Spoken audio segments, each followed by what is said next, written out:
We're live again here. Quantity Sunday evening. I'm sure you're all sitting down to eat and all over the internet world. Brady Shay Cal Nez.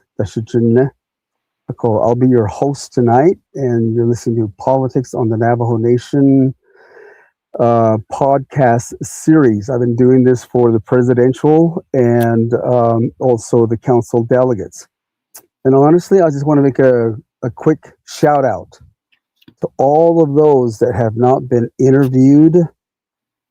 I think you're making a mistake, honestly, because you're either not doing it because you don't know about this, and if you don't know about these podcasts, I'm hearing from everybody from the chapter level to all the central government saying that they're hearing about this podcast. And I wrote the next candidate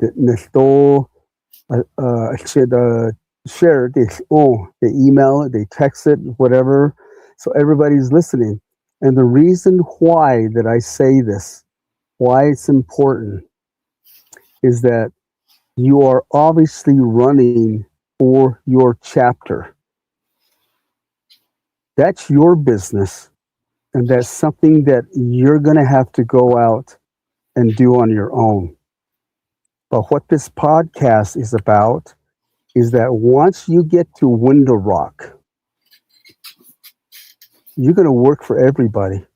You're going to work for the Navajo Nation. I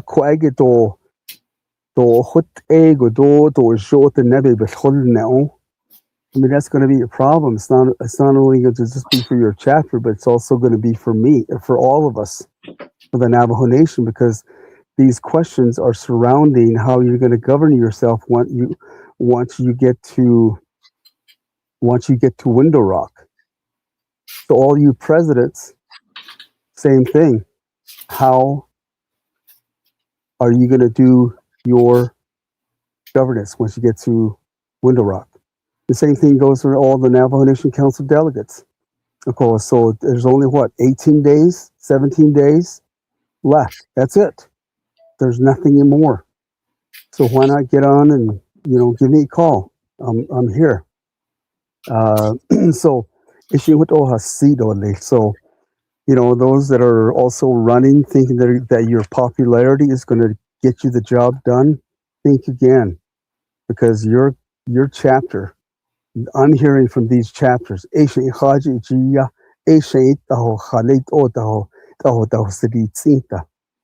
hearing that. So anyway, tonight we have our guest. She is Dr. Christine J. BENALLY, and she is running for the following chapters. And the following chapters, a huge case, and let's see if we can even get it all on the screen. She's running for Gadii, Beclabito, Red Valley, Cove, atnáozt'i'í, Toadlena, Two Gray Hills, Haltsooí. Those are the chapters. Gosh, that's how many chapters? 1, 2, 3, 7, 8? Yeah, that's a lot of chapters. So that's who we're going to be interviewing, and and remember, I just want to make preface so that everybody understands. And the interviewee this evening, Dr. BENALLY, I just want to preface this whole interview. The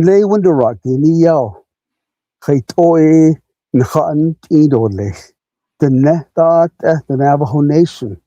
How are you going to govern yourself? How are you going to pass legislation? How are you going to pass with all three? How are you going to operate with all three branches? And not only that, how are you going to address some of these serious topics that are plaguing the Navajo Nation? That's how all these interviews are structured, because it's going to be important that we get a dream team together to go to Window Rock. And so the ones that came in, and I want to thank you this evening, Kenya. So I want to have the opportunity to have you introduce yourself Dr. BENALLY. Oh, yad eshet sala kwagi hakoshidin nidigi. Che yaha ado ashin nahasta bakabo baditsa. Shastwi shazani. Sitselke sitseke jaket. Kashit agodake. Shitata shiyaj shimayaj shibijde. Shalchine shinala shita notle. Not so yeah, yat ein hidini dolil. She ya bet aninschle, tranisani bashichin, kiani da shichedo, twidichin ya da shanale. Ado trots is the ya shavan, aqua ya shijaya do, shamado, shana qua, avan, ado ibnachi ya aje, shija shawdis con qua, one, danita, ya ado ya bishavan. Ado Toadlena ya istrado atroche. Ado the college ado Flagstaff to Northern Arizona University na istra. Yaha microbiology do chemistry, environmental science ba istra. Ado yaha naskonana Colorado State University. Fort Collins na istra. Yaha sebni yad and yaha occupational health, environmental health by traditional. Ado yaha I broadened it more.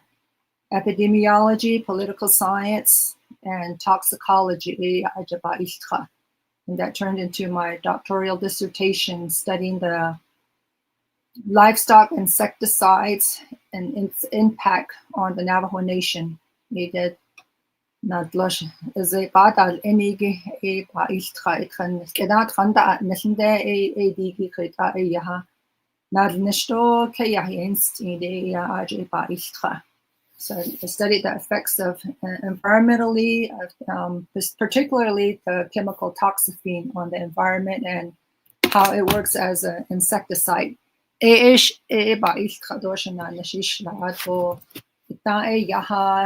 Detoxaphene around the world what they let you iniki ko kwagi shladin ha soge use it was still being used in the United States, but it was banned in some countries. So that's what I studied. Ado ivermectin o yahigi adigi chodas no Beshwasan is the ban and what Dashil Nishindani out had that impact on that pesticide use codes on the Navajo Nation. Doctor Ashitochi Aje not so Ashil Sos.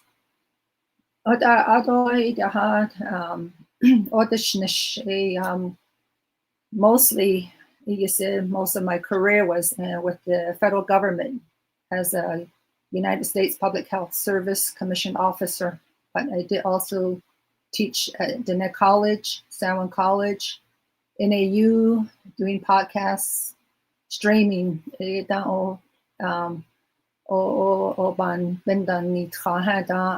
ASU. I was also a faculty member at Utah State University.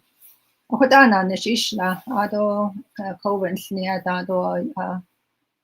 2013 I retired but I'm still doing contracting work, consulting work, doing budget analysis, proposal reviews, assessments with funds that are distributed to states. I'm doing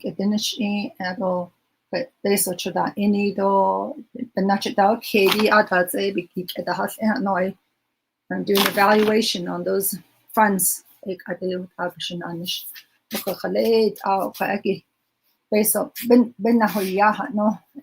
Navajo Nation,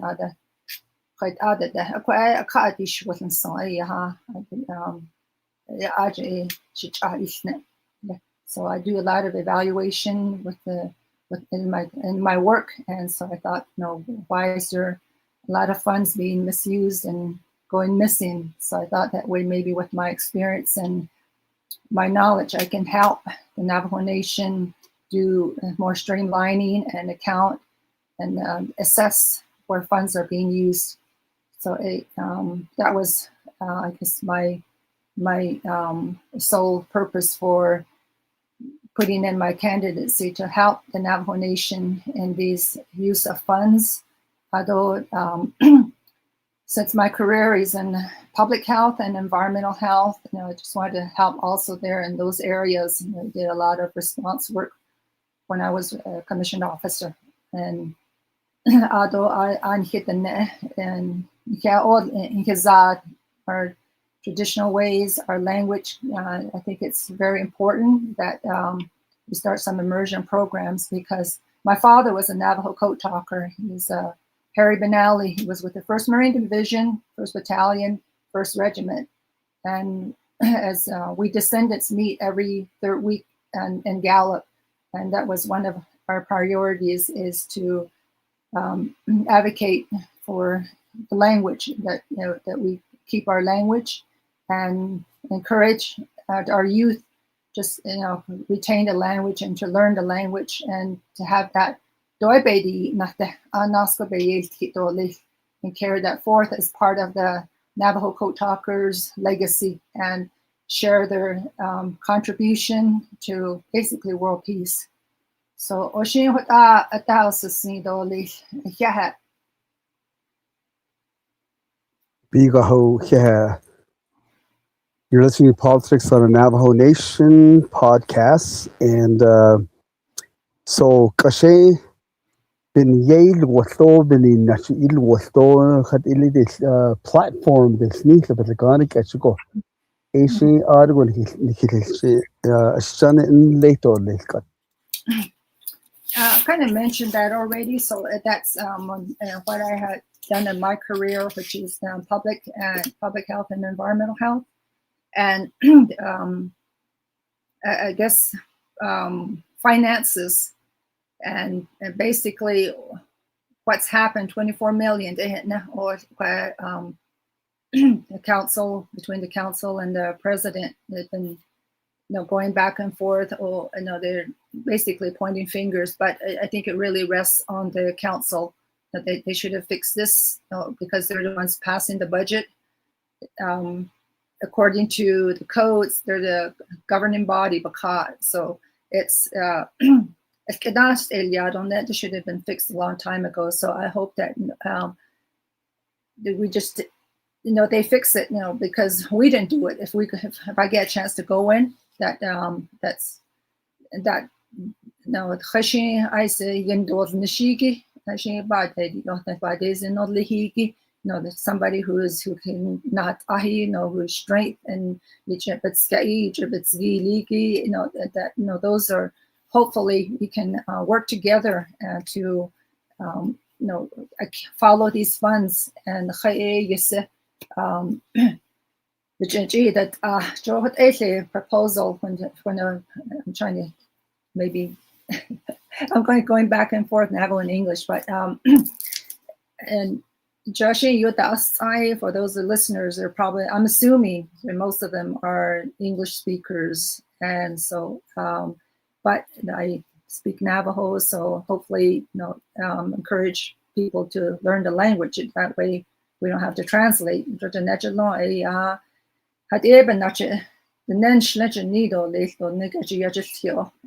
going to go ahead and say that. That's my stand. But so I mentioned language. My adult in my environmental and public health, and I in my flyers I hand out indigeneity, and basically that covers our culture, our language, our ancestral connection, our distinction of being who we are, our relationship to the land, our political dimension, basically our fundamental laws, our primal laws, land management, diversity, protection, cultural preservation, our political advocacy, sovereignty assertion, and identity in our relationship. So that basically includes everything in this word indigeneity.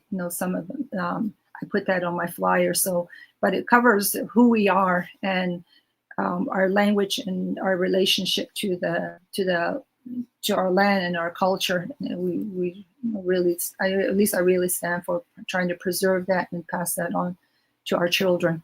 So that's, and we can do it.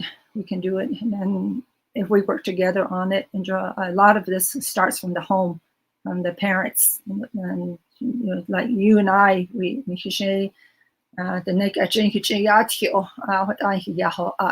now some of the parents, they speak English to their children, and that can change, if they really try. And so I think that that we need to turn the tides so that the language goes forward. So anyway, that's what I'm thinking. And you mentioned between the situation between the council and the president, and I mentioned. Well, hold on one second. Let's do this in order. So we'll get to that. So yeah, this case, there's kind of a weird sort of a thing going on the Navajo Nation that I've never seen in my entire life. And that is how casual that the Navajo people have become. I don't know why. I don't know why it's happening. I see the dangers of that. And that's the very thing you're talking about, language. Of course, people seem to be complacent about it. Some of the president candidates can't even speak Navajo. They don't understand Navajo. Is that a problem? I know it doesn't say that in the law, but at what point are we going to wake up and say, hey, you know what? Our language is literally dying. This is the first year that I've ever seen that. Aro council,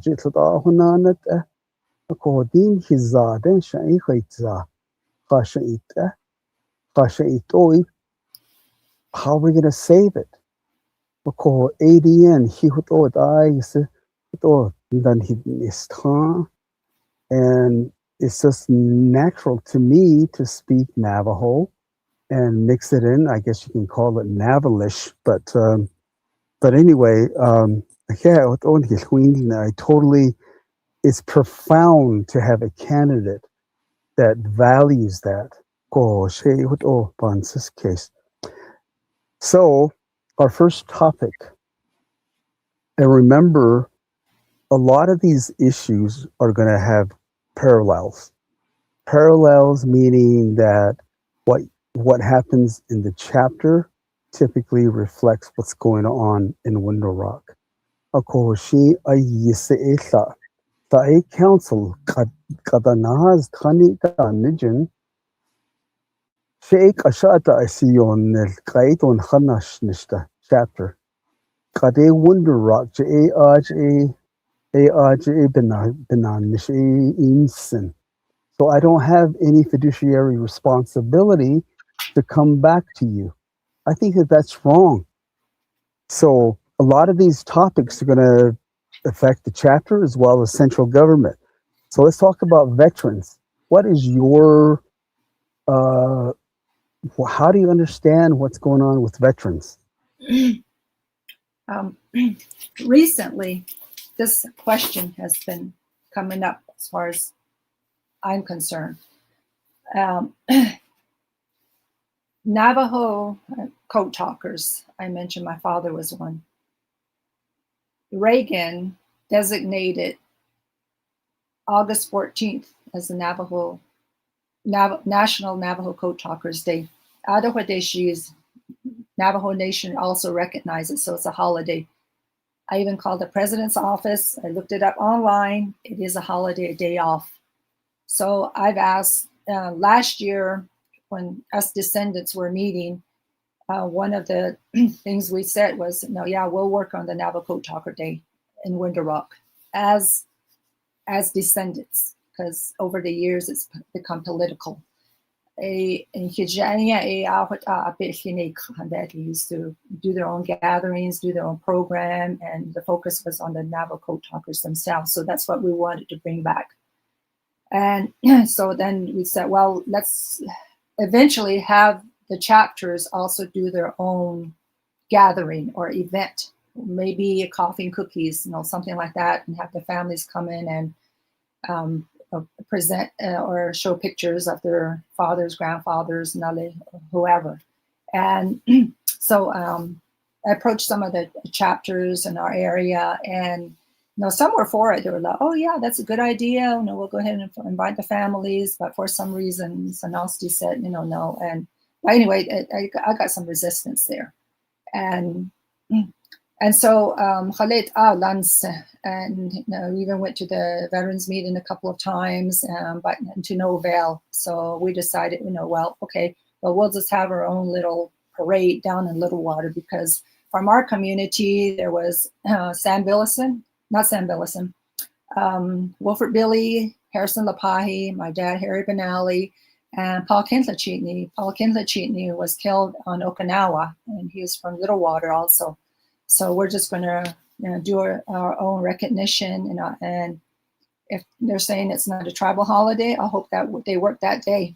Anyway, and the veterans, according to the Navajo, this is what I found out, the Navajo veterans, what they're referring to is armed services, and that means those who were in the Marines, Army, Navy, Air Force, and Space Force. And if you're active duty and retire honorably from any active duty services, and that includes the U.S. As commissioned officers of the U.S. Public Health Service or the National Oceanic and Atmospheric Administration, or a cadet, you are considered a veteran. But if you look at the term veteran, it's a Latin term, and that it could be used for any profession if you made a career out of it. It could be a teacher, a welder, whatever. So that's what the term veteran, where the term veteran comes from. But I guess over the years, it's mostly been used for people who were in the military. But there's apparently a trust fund set aside for them, and they use it for heating, ceremonial purposes, home improvement. And so anyway, that's for armed service or armed force veterans on the Navajo. And so it's restricted to them. And so, which is fine. I just found that out. So and unless things change, I guess that's how the Navajo armed force veterans are identified and classified. And so, but if a person is, they get a lot of benefits too. They can get 10% off at Lowe's, Home Depot, and a lot of other places, even like Denny's or wherever. And although they can get mortgage at reduced rates or even no down payment, and they can use that, I guess it's more streamlined if you buy a house, say like in the city or border town. But when it's on the reservation on trust land, it's more difficult. So that's where the tribe comes in and helps certain veterans, if they have a home site lease, to get their house, but there's a long line. And recently I heard that they can even get home site leases more readily, faster, if they're veterans. So that would be in their benefit. So at least that's what I found out about the veterans. And I know that veterans say that, they're used a lot of times, they're promised this and that during election. I know, but there's policies and procedures that I think that, they get the benefits from those trust funds. So that's something we have to follow.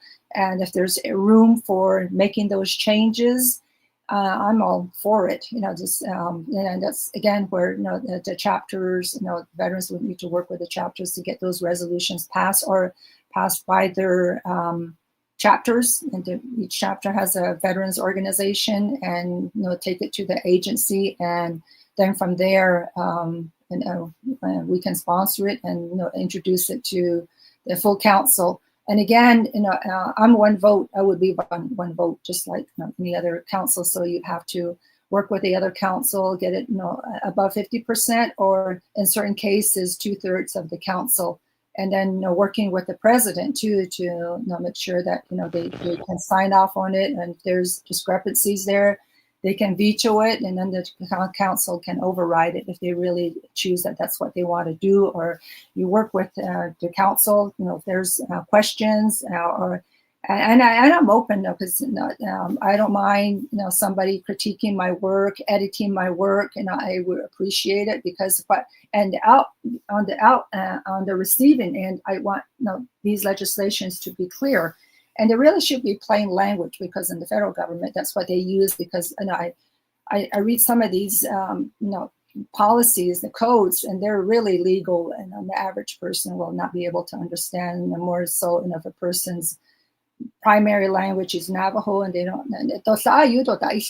they're still with us, and they don't, and so they're not going to be able to understand the code, and even fundamental law.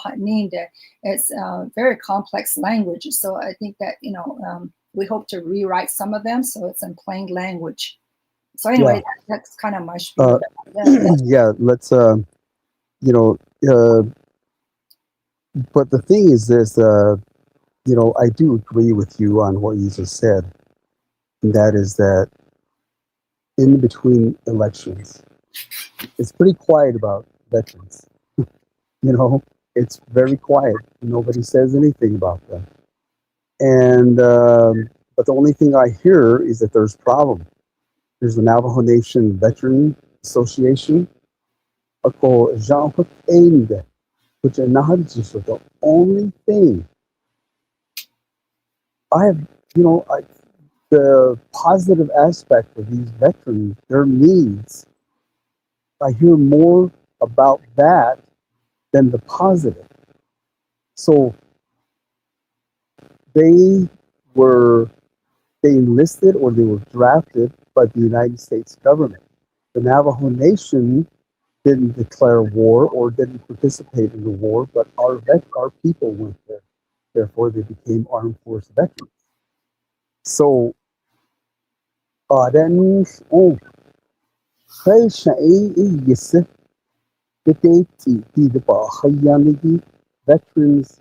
care.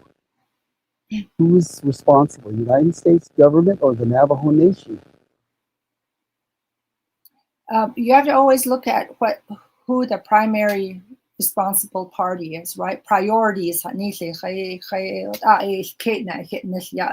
Some people say, let's go after the low-hanging fruit or whatever.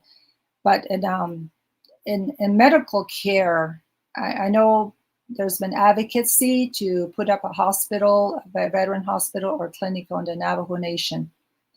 That's a good idea, so that the veterans don't have to travel to Phoenix, Salt Lake, or Albuquerque. But the thing is, me coming from IHS and the health field, and I use the VA myself. And that's why I'm in Albuquerque today. I have appointments at the VA hospital tomorrow. And so even in Farmington at the VA clinic, we haven't had a medical doctor for like 3-4 years. It's really hard to recruit, and especially in New Mexico, because of the high malpractice insurance. And this year in February, the legislature reduced that. So hopefully providers, medical doctors can start trickling back in. And even in IHS, the average, a lot of interns or people coming out of residency go to IHS, but the average stay is 3 to 4 years, and a lot of times it's family medicine. So the specialty care, the AA, you still have to refer that out, either to Farmington, at least in New Mexico, to Albuquerque, or to Phoenix. So it's really hard to recruit and retain doctors in rural area, in Farmington, so it's going to be hard, I'll just say that, to recruit. and doctors, even nurses, and that. There's a shortage of them. We do have in Farmington, I think, a nurse practitioner and physician's assistant that they might stay for a few months or a couple of years, then they're gone again. So it's really hard to retain primary care providers. Some people say primary care doctors. They can refer you out, they say like for X-rays or other things, but and it's then you get into sharing of records, getting things back to the VA, your primary care provider, and sometimes not all the images, not all the reports get back by the time you're. Okay, I'm sorry, I have to let the kitty out. Here.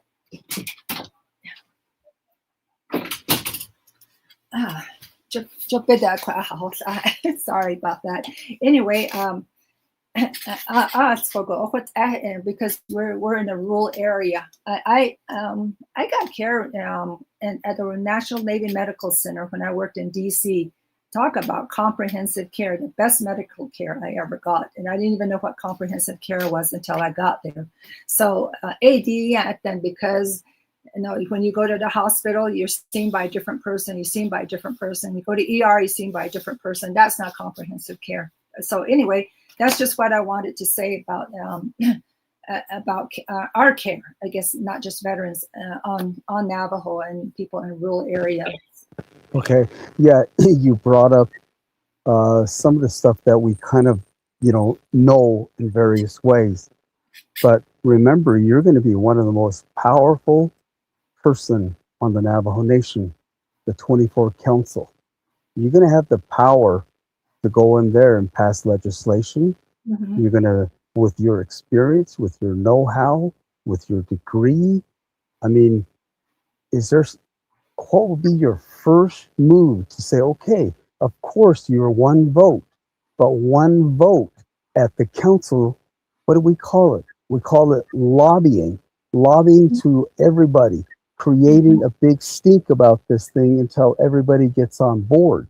And how important it is to have advocacy on behalf of the veterans. I don't think you're going to get any resistance.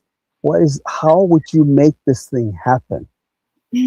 What we've done in the past with different advocacy is get resolutions from the different chapters, agency councils, and any other advocacy groups, or it could be like Utah Health, what was it, UNCH or something, Utah Healthcare Systems, or the boards at Haltsooí, Tuba City, Winslow. There are 638 facilities. So we can get support from them to say, okay, hey, even if we don't get a clinic, we can get a VA provider in those facilities. And that's what Kayenta did.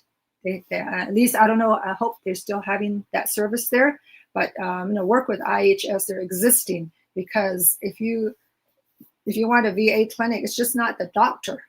You're going to need lab, X-ray, and custodial, cleaning people, and all of that to support that doctor. And I don't know if in government it takes time to even get a facility like those Winslow that took years, Kayenta that took years, and Gallup, they've been trying to get a health facility there, a hospital. So it's going to take a while. So at least working with existing facility, I think that we can lobby for that, and I think it'll be easier. And the facility is already there, and you just make some sort of agreement. Several years ago, they did surveys of how much traffic, how much these clinics across the United States, the U.S. VA facilities were being used. So then they came out with closing the 3 northern New Mexico clinics in Shiprock. I think the other one's in Las Vegas, and another one somewhere. Anyway, so that's Teresa Fernandez district. She fought hard to keep these clinics open. So we need to work with our congressional representatives Senate and House representatives to make sure that these do follow through. So and then also with the states, to make sure that those reducing of malpractice lawsuits do go down. And if you're a federal employee, then that's covered. But a lot of, like I said, a lot of these exams or labs or x-rays, they're referred out. They're under community care. So if you're getting those done, then whoever's doing those needs to be covered also. So if they're not with the VA facility, they still need to be covered with malpractice. So there's a lot of that that needs to be considered and work through on who's going to cover where these services available. And again, like I said, working with congressional so that, and working with IHS so that all these are covered and make sure who's going to pay for what. So I think that maybe going that route, and I know some of those services are already in place. It's just making sure that all these T's are crossed and I's are dotted and funds are available there for the care that the veterans need. And the only other thing, and I'm sure the veterans know this, but for youth or high school students that are considering going and enlisting, just make sure that every bumps, cuts, and bruises are noted, because when you want to apply for a veteran benefit, then you have to verify that whatever you're seeking treatment for or within the VA is documented in medical records, and VA is going to go back and verify that you did get those, I don't know, a sprain or a fracture or whatever while you were in service, and that's what they cover. Yeah, very good point. So, okay, well, I think that, you have experience basically with, your father was a code talker. That's a real honor. I always took pride in that because, we have, that's always, I knew him, I talked with him, in Salt Lake City, Utah. So, when we're talking about veterans and healthcare, let's kind of morph over to I don't remember the first few letters, 71 or 91, 81. But anyway, the 638s, generally known. Do you agree with the 638 concept for healthcare?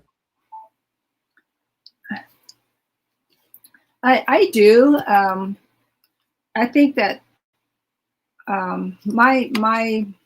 my concern about 638 program, well, there's a lot of benefits, but then there's, I think a lot of times there's room for improvement also. In the early 70s, there's a lot of advocacy from Native Americans across the country because BIA they considered BIA wasn't doing their job, or IHS wasn't providing appropriate care. So the 638 law came to being, and for the tribes to take over or contract their services. And that ranges anything from social services, CHR, PD, in some cases the court system, and healthcare. So health education, social services, and like Winslow, Tuba City, Ganado, Fort Defiance, they're all 638 contract, and I think the public health service in the part of Kayenta as well. And the rest are still under IHS. So it's, I think some services that people are really happy with because it's more streamlined. At least that's what I'm hearing. In some cases, there's some misuse of funds. Maybe I'm not sure. I hear about doctors being paid a lot or double dipping, and then also Medicare. They can charge Medicare also, or insurances. So in the past that wasn't the case. So that's open. Those doors are open now because of recent legislations. So there's I think that in certain cases. I don't know. I've heard that CHRs, some of them aren't doing their job. There's not enough funding. They're covering several chapters. So if there's a way where we can do more surveil to enhance their care that they're providing, or enhance the numbers, that would, hopefully alleviate some of their having to cover several chapters in those cases. And medical care, the other thing too is these doctors will come in and there's no housing for them. So they might be telemedicine, and that's another option too, is to provide telemedicine care, because that's available within the VA, and you can just especially during COVID, but some of them they're providing in person-to-person care again. But it's up to you if you want. If you just want to check in with your doctor, you can do it over the phone, or like this, a podcast, or you're talking. And a lot of the behavioral and the social is like that too. So there's options too with 638, and because some of the doctors, and say like from Chile, they live in Flagstaff, and so they just provide telemedicine care from there. So again, and some prefer you see the doctor. I want to see my doctor, and that's just then it's just a lot of waiting time. And so there's that area for improvement too. And then there's prenatal care. We've had doctors, some OBGYN clinics, they close because there's no doctors, or they scale back hours. So there's that too. I consider that specialty care, because the women do need to, and when they're pregnant, they do need prenatal care. So there's again, you get to recruitment and retention of these doctors, and there's a scholarship program, but I know that kind of is a different area as education, but you really need to start training whoever is wanting to go into these fields young, and making sure that they have the science and the math, the biology, the chemistry. So it's even in junior high, and so our schools aren't at that level. So anyway, and so it's we need to just train more of our own, and we do have the nurses. More of the Navajos are coming out with nursing degrees, which is great. Kudos, and more respiratory therapists, more people in lab across the board, and just more primary care doctors, and with a few of them coming out in surgery. And I think that maybe in 638 they can get more funds, more money paid to them and salary, versus if they stay with Indian Health Service. And I just want to say this here also is I've worked with HR when I was working in DC. Of all with all health and human services agencies, and I'm talking about CDC, NIH, ATSDR, then there's IHS. IHS tends to have most of their employees at lower GS grade salary level.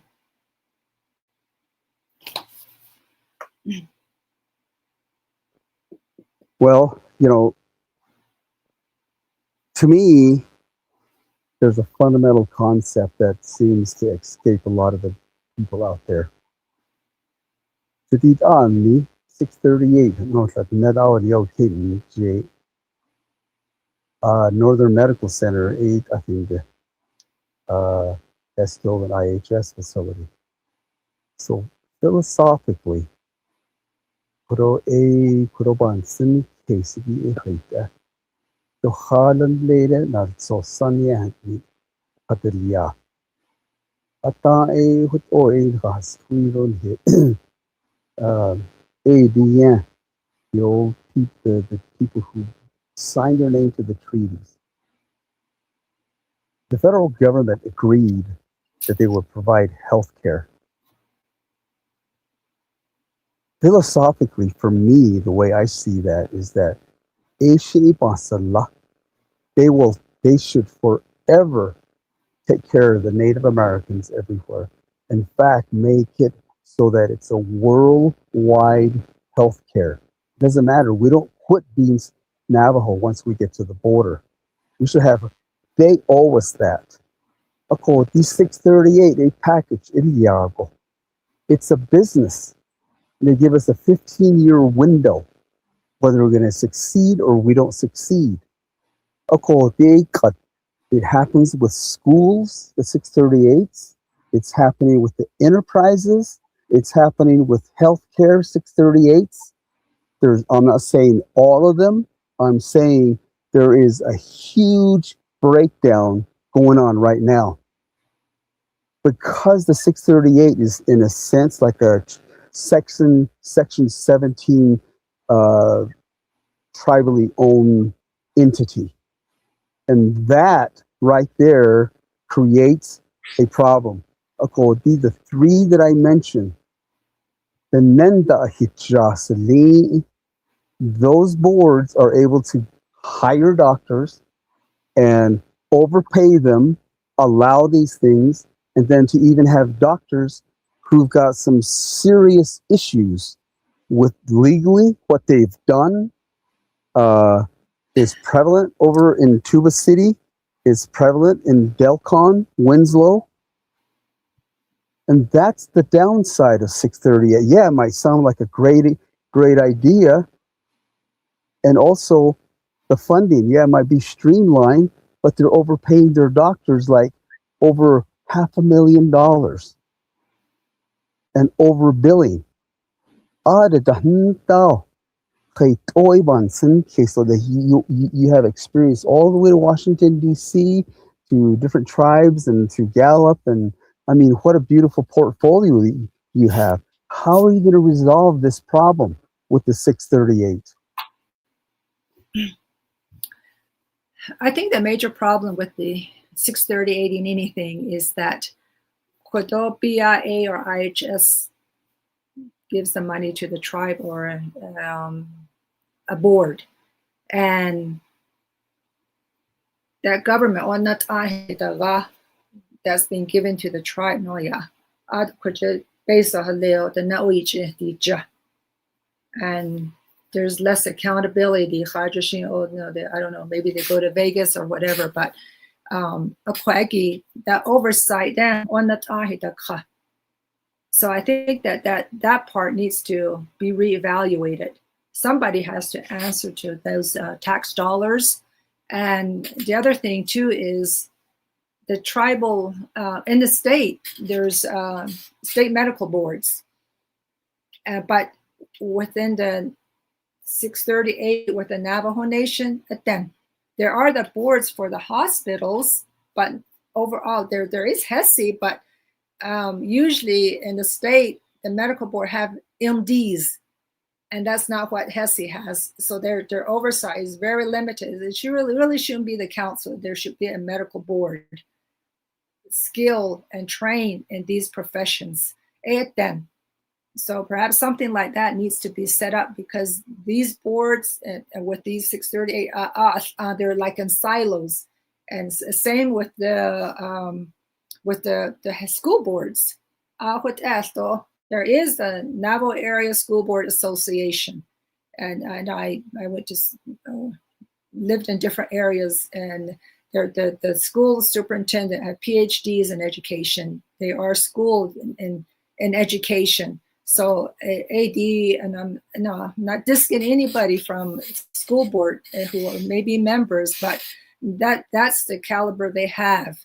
And so that probably needs to be reevaluated to look at something like that, so that the funds for the students do get to the education. The amount of money that goes to the school is by head count of the students.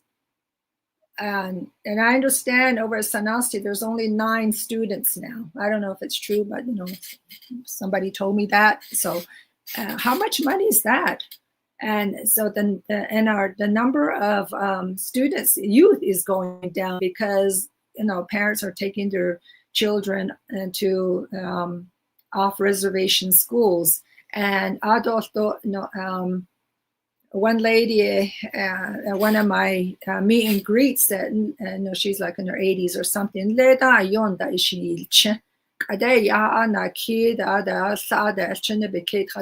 No, that's all the moms are having.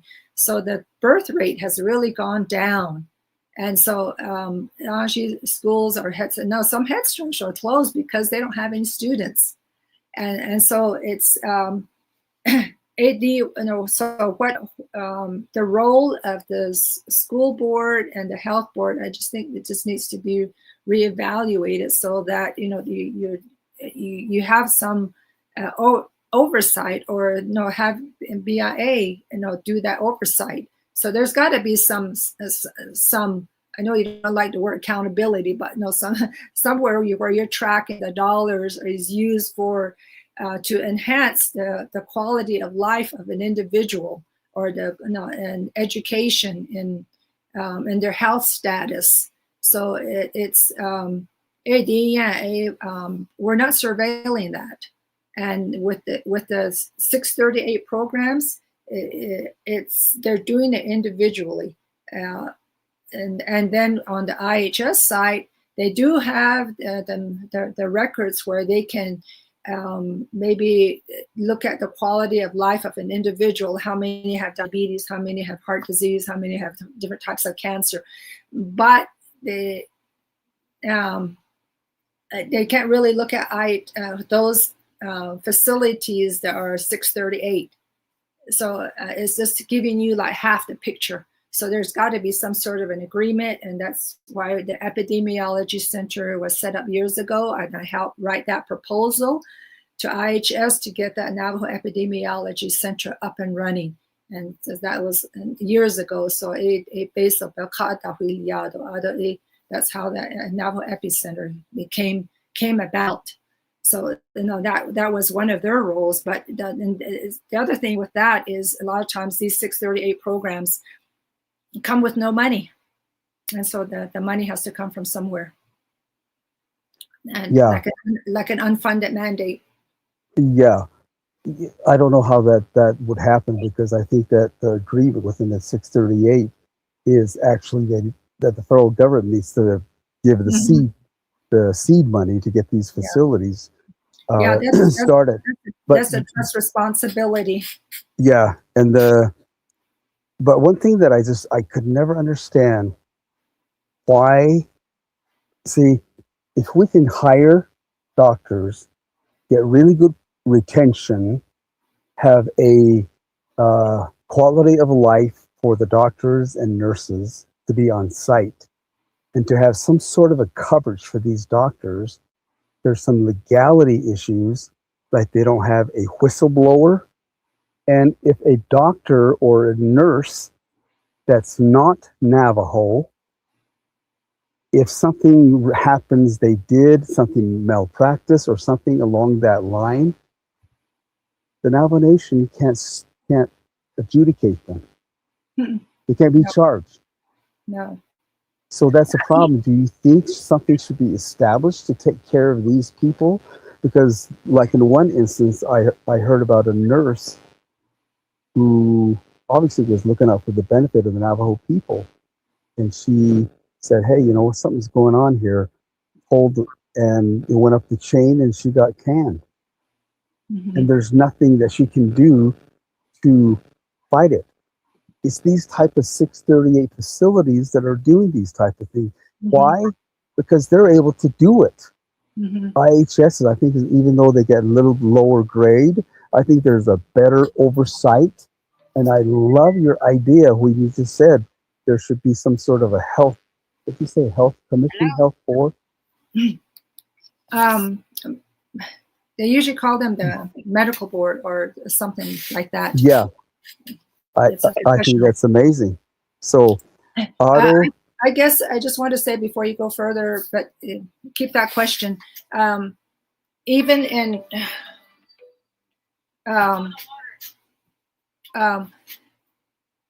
IHS, and I don't know if you've heard about this, but there's pedophiles. People report them, but they just move them around.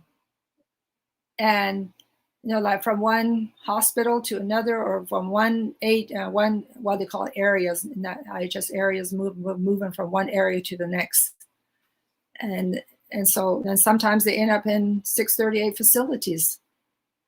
Why? And then the other thing with that is a lot of times they say that there's no witnesses or no evidence, but it's like I'm not sure about the judicial system here or public safety system here, because if somebody's going to rape or sexually assault somebody, I mean, are they going to do it when witnesses are around? So already right there, the odds are against the victim.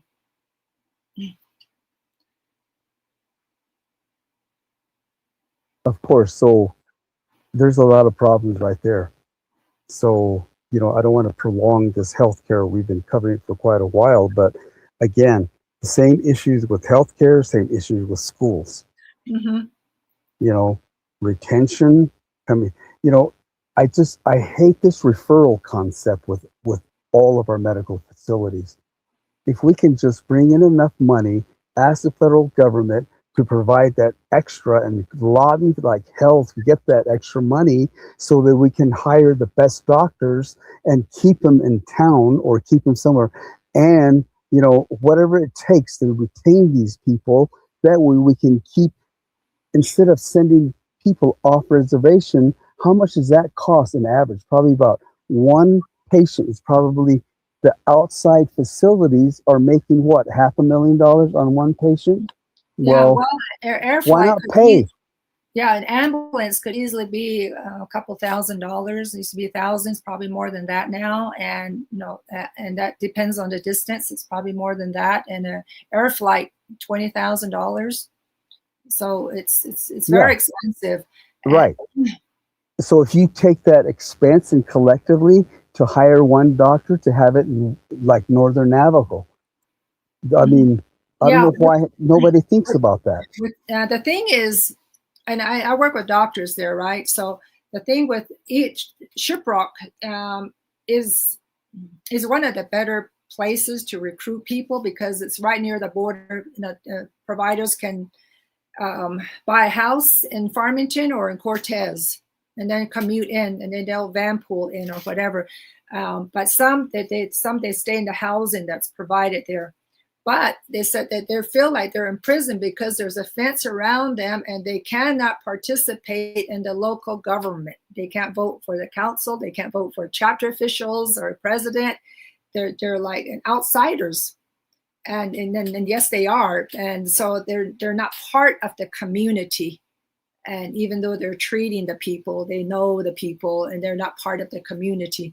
So eventually, they do go home to wherever. I mean, of course, they have family, and they want to go back to their family and be with their family and have their kids know their grandparents. So, how's that any different than how we feel? So, they eventually leave. So, a few of them they stick around, and then.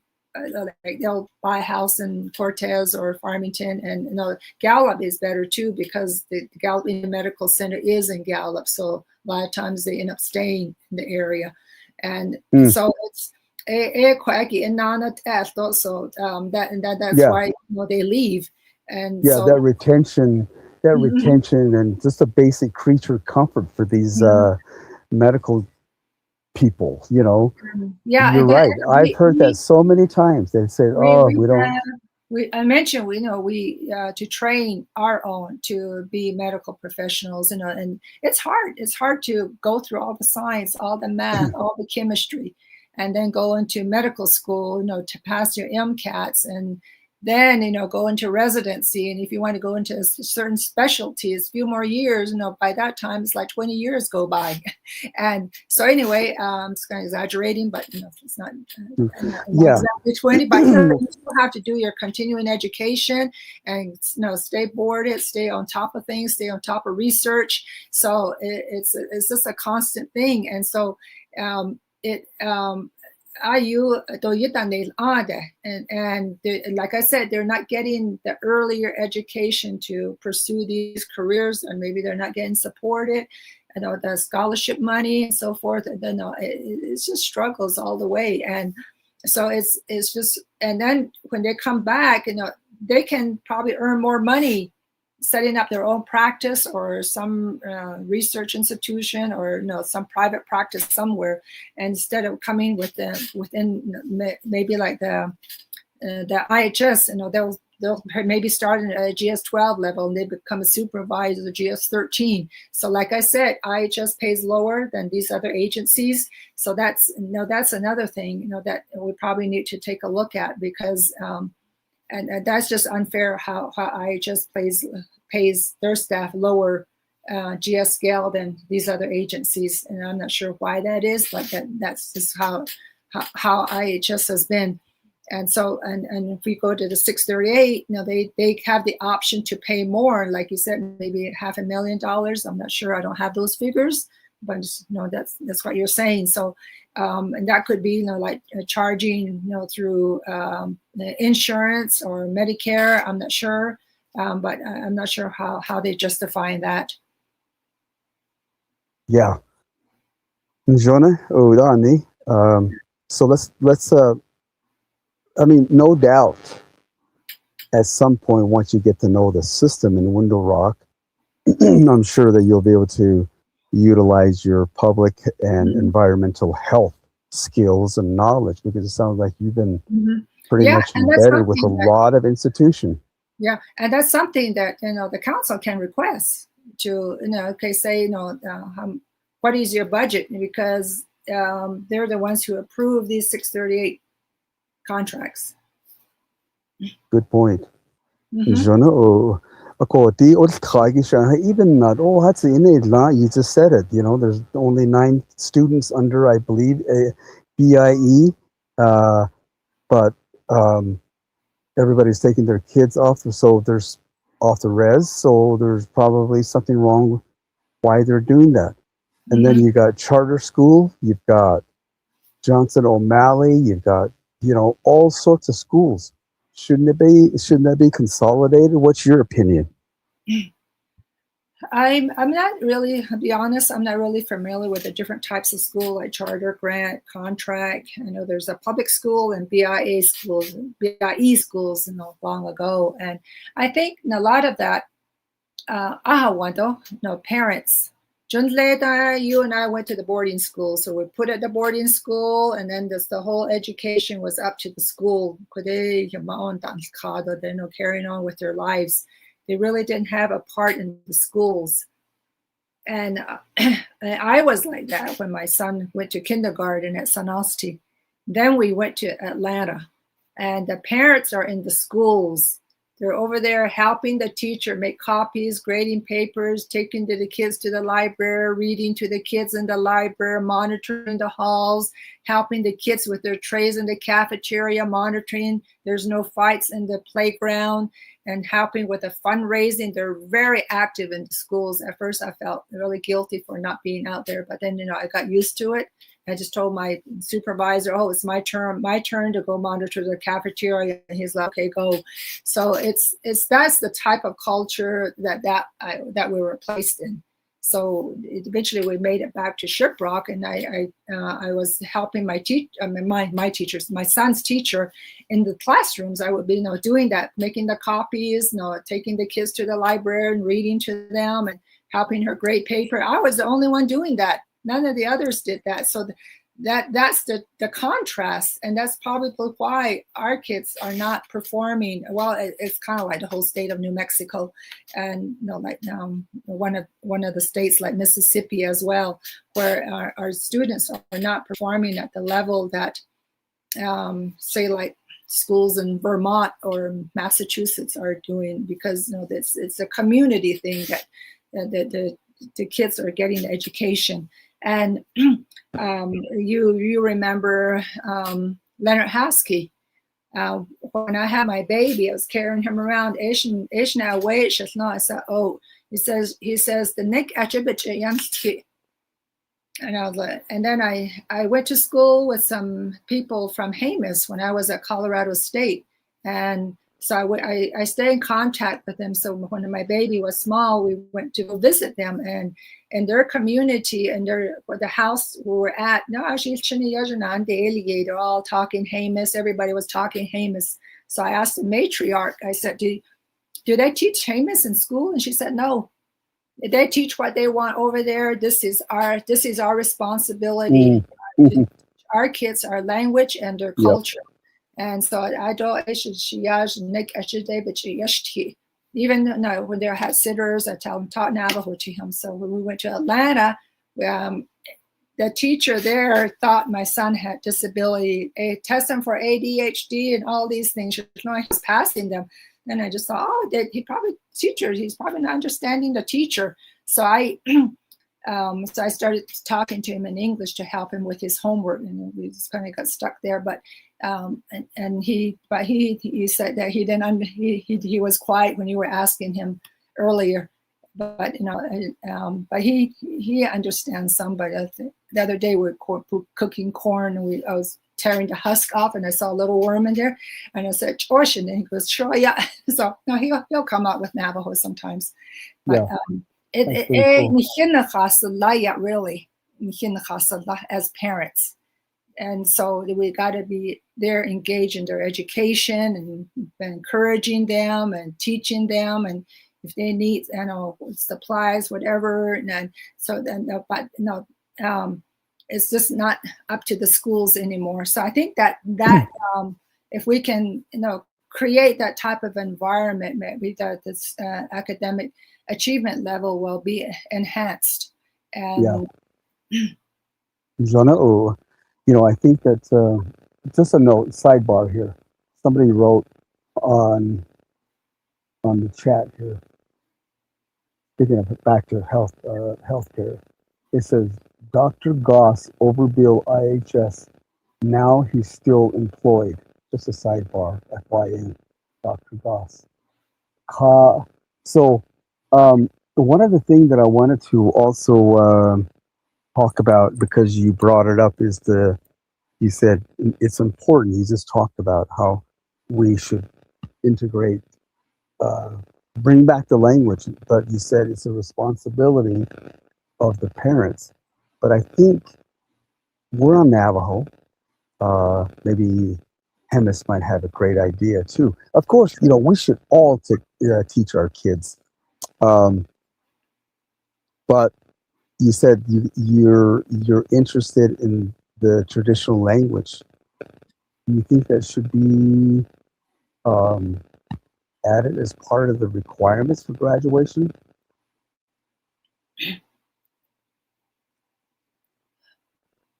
Like, I think to some degree, yeah, because they required us to learn English. I mean, one of our uncles told me one time, so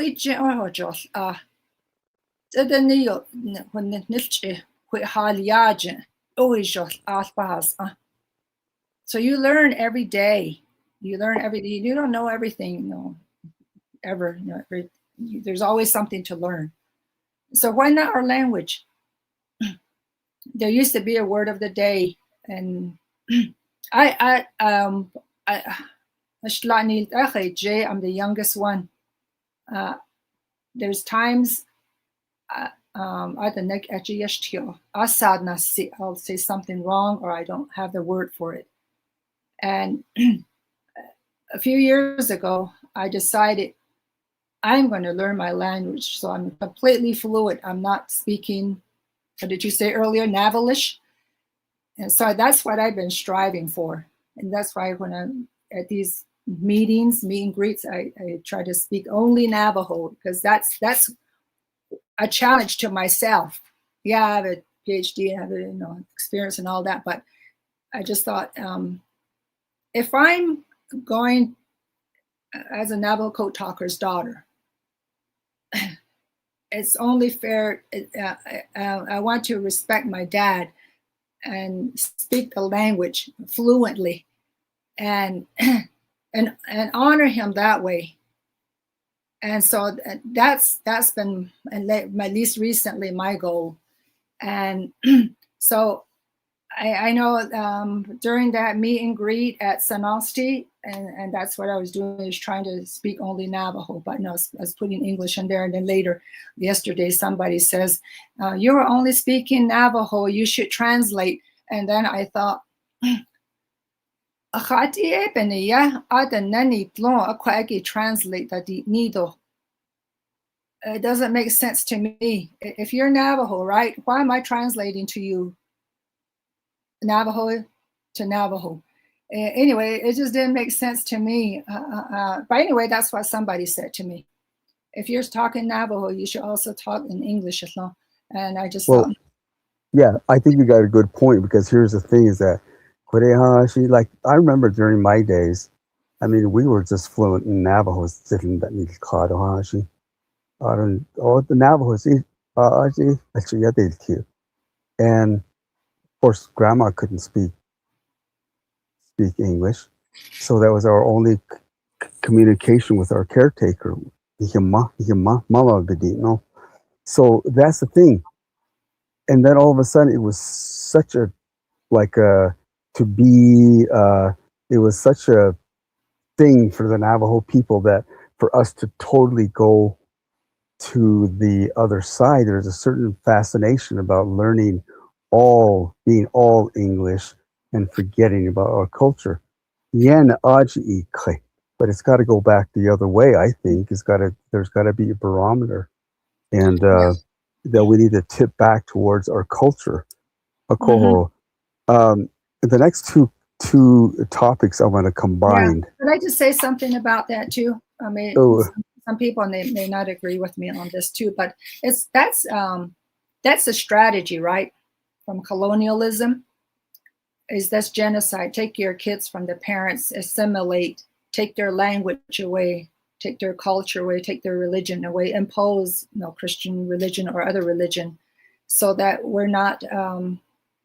We may look Indian, but we're not Indian anymore, right? But then we're still brown. So anyway, that's all part of their strategy. Again, I said when I've been now,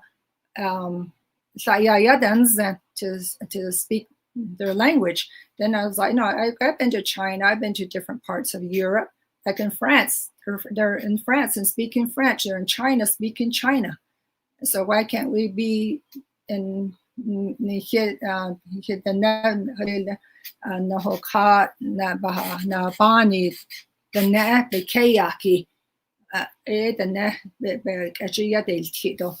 so, I think, I don't know, as long as I feel like there's, some speakers like you and I, there's hope that, we can retain our language if we can just speak it. Like I said, I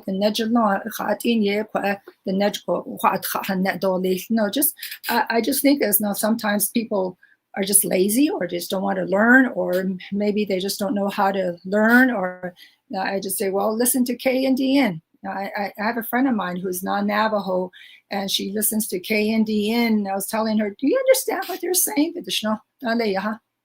And then she said, yeah, they're selling trailers and tires or something like that, just from the ads, because there's, I guess, Big O or something like that. But anyway, she'll pick up words because she works with Navajos and she wanted to learn. Mm-hmm. Yeah. Yeah. So, and I mean, we've got to tip the scales. So I guess we have 30 years left to do it. Mm-hmm. Tip it back the other way. Yeah, and then one other point I wanted to make about this too is, how she, when you're speaking English, they'll say, "Oh yeah, you have a res accent, right?" Oh yeah, not so. Oh yeah, what that lot they say, they just tease you about it, and you say, "Oh, you have your Navajo accent, whatever." And I was talking with a friend of mine, I think it was in Atlanta at the time, and then she said, "Do you speak another language?" I said, "Yeah." I said, "Navajo is my first language with the Shna." And she says, she says, say something, Shanila. She said, no, say something in Navajo. I don't remember what I said. Maybe hello, yat a and ishbana nine or something like that. And she said, what does it mean? So I told her, and she said, that's what I'm hearing, your accent when you speak Navajo. That's the language I'm hearing, Shanila. And she said, you know what? it sounds so beautiful. And I thought, oh, wow, my accent is beautiful. Oh, maybe it took somebody to tell me that to make me appreciate it. And I was like, yeah, I have a Navajo accent to carry the res with me wherever I go. Yeah, of course. I mean, that's one of the things that there's one misunderstanding that I think that the ones that are attempting to learn, even some people that I know, some younger kids, the neck and they try it, and it sounds, so, but they try. Mm-hmm. And just the effort that they try, and here's the truth. It makes me laugh, not because I'm making fun of them. It brings me joy that So for all of you that are learning Navajo, if somebody chuckles and giggles, they're not making fun of you. It makes us happy, makes me happy. So don't misinterpret it. We're making fun of you. Keep trying. So let's move on to the next two subjects, and that's the ranches and the enterprise. The ranches, enterprise. And the reason why is that the bottom line is that based on Nagahaki, to Navajo Nation, we had a massive amount of royalties and all this stuff that was coming in. I believe Arvin Trujillo, that's running for the president, he brought out some how many mines or projects that we have, natural resources. And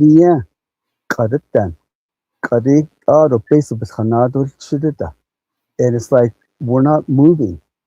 So here we have some expenditures. Expenditures, number one, I think, is the ranches. The ranches. We've got, maybe 20, 25 of them? That's a big. Some of them are not making money. Not only that is that they're a big expense to the Navajo Nation. They're bought in the name of, of course, they're accumulating interest as far as land value goes. But that's as far as it goes. If we sell it, we probably make a profit. How much that's going to really benefit the returns. But right now, they're just a one-way cash, a cash flow, and it's not coming our direction. The second one is the same issue.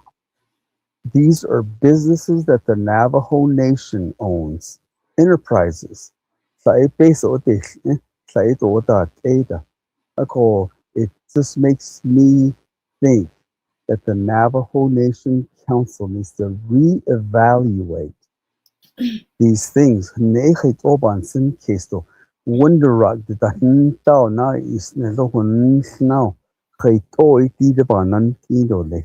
Enterprises and the ranches, and then I'll ask you some more questions in addition to that. Tuesday and Wednesday, the Department of Natural Resources had their expo at San Juan College in Farmington. I attended both days, although I had to run out a few times to take some conference calls. But there was ranches was discussed there, or they had a booth there. So I was talking to the people who were tending to that booth, and I questioned the ranch up in Colorado near Alamosa, northeast of Alamosa towards Walsenburg. I said, what's there? And they said buffaloes and Angus. And I said, well, can we as cattle ranchers take our cattle there? And they said no. I said, why? They said that it's only for the buffaloes and the Angus. And I said, well, if I wanted to buy a couple of heifer Angus, can I do that? And they didn't know. But they were selling jerky there, and that's what they were selling. They were saying it was that they were raising the Angus there and selling them, putting it out into market. I'm not sure what the acreage is, or if they're mixing the buffalo and the Angus or whatever, but it's closed off, which I thought was unfortunate. And I don't know. And then I said, well, they said, no, I could go there and tour, but no, what's that going to do me? And and so you're right about these. And the other thing that bothers me about these land purchases is that $5 million house in DC. I don't know. It was the whole point of that. And I lived in DC, and I thought it was extreme to be putting out that kind of money for a townhouse, basically. And so anyway, that was such a waste also. And I know that some of the, I'm not sure exactly which ranch north of Flagstaff, some people, some Navajos do take their livestock there, their cattle there during the summer. I guess it's part of range rotation management, but I don't know if it's restricted to certain people or if anybody across the reservation, the Navajo Nation can can utilize that. So I guess that's something to follow up on. So I think that especially with the drought going on, I don't know if you've been up to the mountain Jushkai, that the reservoirs are dry, but then they're dry. There's a stream that goes into our pasture analysis, and that usually flows through the whole pasture until maybe late July. It'll dry up, and by usually the stream will be coming into the pasture. It's dry. It is dry. I never seen that part of the stream dry. And this is the stream that is the headwaters for wheat fields. And so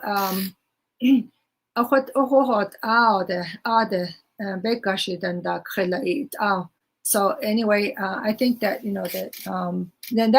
that's something I'm willing to work on, and because we have livestock and they need food, and it's not like we're overgrazing, and at least certainly I'm not, and trying to stay within the laws and the codes and the regulations. So I think that those sort of things could be accommodated, and there's times when I've counted like 300 head of cattle there, and I don't think that valley can sustain that. I'm sorry to say, but even the foliage had changed over the years, and you get pasture when and then I worked that fence like 10 years.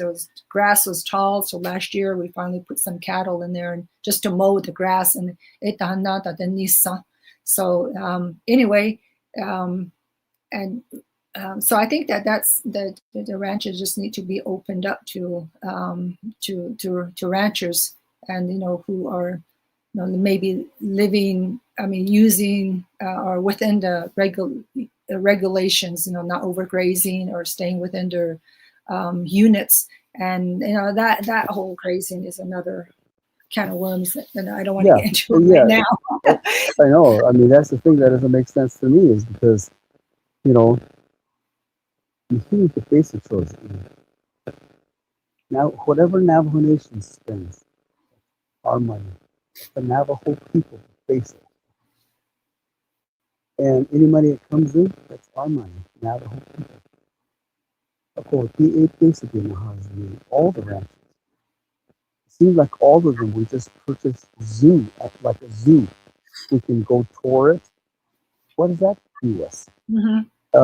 We can't even get home site leases. It would be nice to open that up in Colorado to have Navajos living up there, but I wonder why. See, that's the thing. It doesn't make sense why they're purchasing it. We can't even go there. You're welcome to tour it, but I'm not. This is my land. The money was bought by my money, and with my money. So, the enterprise.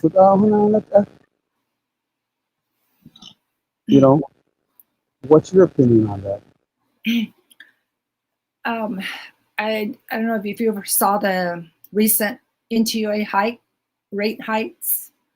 I lived in Maryland. I bought a house there. When I first bought it, I was told you have the option of getting your utility from a choice from four different utility companies. And so I chose Allegheny Power. So why can't we have a choice here? Why is it monopolized?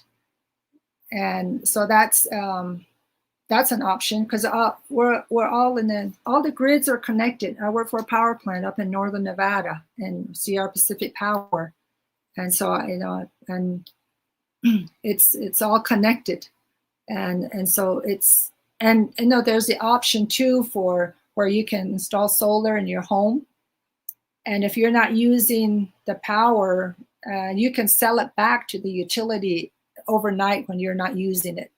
And so there's that option too. So that will reduce your rate, and if you're selling the power to the utility company. So and that I think that option should be available. And the other thing too is some of these water lines were installed by federal dollars through IHS, NECA, and NTUA takes over, and then we pay NTUA. Something's not clicking there. And same with that, the whole Gallup Waterline project. Years ago in the 1960s, there's a map that was created for the Navajo Tribal Council that area south of Table Mesa down towards Sheep Springs, we're supposed to get water from Navajo Lake to irrigate that field. There's tractors, and then there's a guy in the Huckwood, but that never happened. And I don't know, I need to ask Arvin Trujillo, is that something that he negotiated away? And because people were told that they were going to get the water for irrigation for agriculture purposes. And then now with that Gallup water line going, it's just going straight to Gallup. If you want to plug into it, you have to pay millions of dollars. And if it goes under NTUA, then we're going to be paying for it again. So yeah, it's just doesn't seem fair when I need to go back, and that's something that I mentioned I was going to look into is, what was the agreement there? Because it didn't pan out with the way initially the people were told. And yeah, well, that's the thing that I wanted to. I mean, you're bringing it up. I'm glad you see this because the monopoly, like the Navajo Nation, is the size of the state of West Virginia. I guarantee you, in the state of West Virginia, they have about maybe 25 to 50 TV stations. They also have probably over 1,000 radio stations and newspaper, and every station, throughout the whole state, probably has many different cities, and they all each have there's no private construction company or engineering company, but NECA is, you talking about monopoly. Mm-hmm. And NECA is also on the Navajo source list. So is the Navajo hospitality. The source list is for the Navajo entrepreneur, but the government is putting the enterprises on there, even though they're source two, but they're still there, and they're directly competing with our own people. Mm-hmm. The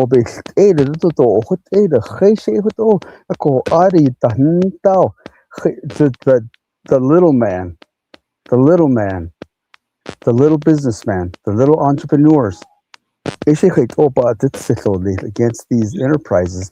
Well, what do you do with the enterprises? I think that the bidding should be fair, and I don't know small businesses. I don't know, Joe, the insurance that the workman's comp, and all of this that they have to have in place for businesses. And so I don't know if they're set up for that, and maybe that's why they're losing the bid or what. But and some of these are huge constructions, and so maybe if they have a huge, they could parcel it out maybe by chapters or something, and so that's something to look at. And and the other thing with the small businesses is, us as, I have a grazing permit, and that was, I look at it as a business, small business, and you raise cattle, sheep, you take it to market, and then you pay for whatever, your bills or vaccine or something, or hay. So, but then we're labeled as hobby farmers, and when, let's say, like when the Navajo Nation was putting together their loss revenues or loss of money stream from during that COVID. Although those burrito ladies, the money they were pulling in, they weren't counted because I don't know, maybe it didn't cross their mind or whatever, but your government, so I think that, that instead of being labeled hobby farmers, we're small businesses, and some of them, operate that way. And so and that's our investment. I don't know. Angel,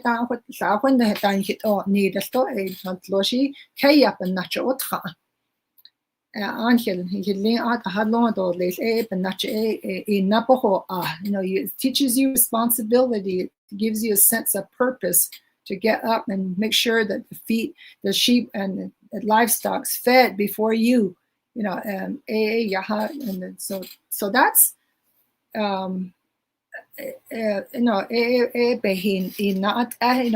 so but it seems like we're not looked at it that way as small businesses.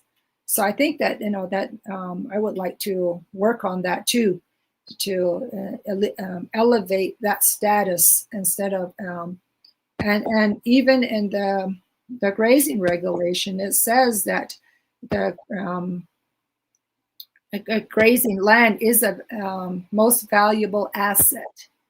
And so I don't know the Norwegian conservation plan and the people waited years for that transfer.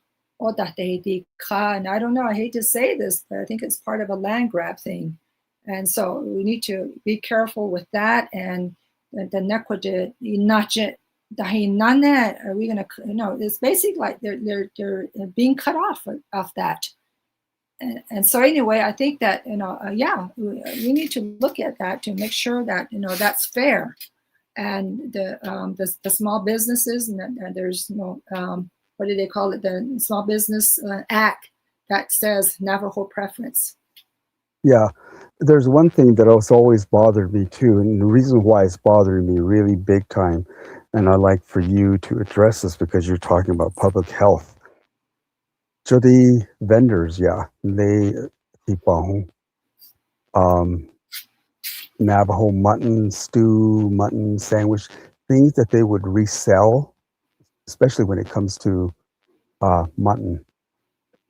Ako, those people have to buy from certified companies, and the only ones that are certified is TNR, City Market, Bashas', Walmart, and those type of situations.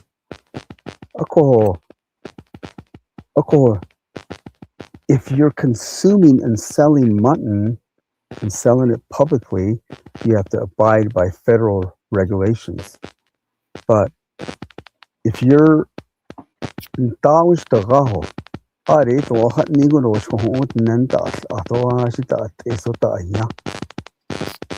that's public consumption as well. But in the meantime, some leader has got to make up their mind and say,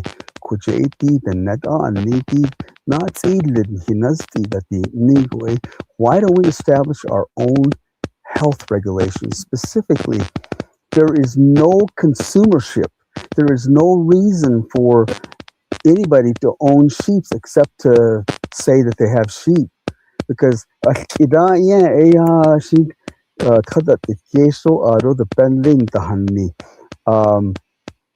was like that. I think at one point the tribe was purchasing that. Cortez, or Shiprock, livestock. What's happened internally? Why don't we have a food processing? Navajo Nation sells. Ours are free range. Ours, does things for, it gives the industry the sheep, That's processed and let the Navajos sell back to their people so they can sell it instead of buying it from Bashas' or Walmart or City Market. As far as public service, your public health knowledge, environmental health, should you get to Window Rock? I see a serious problem.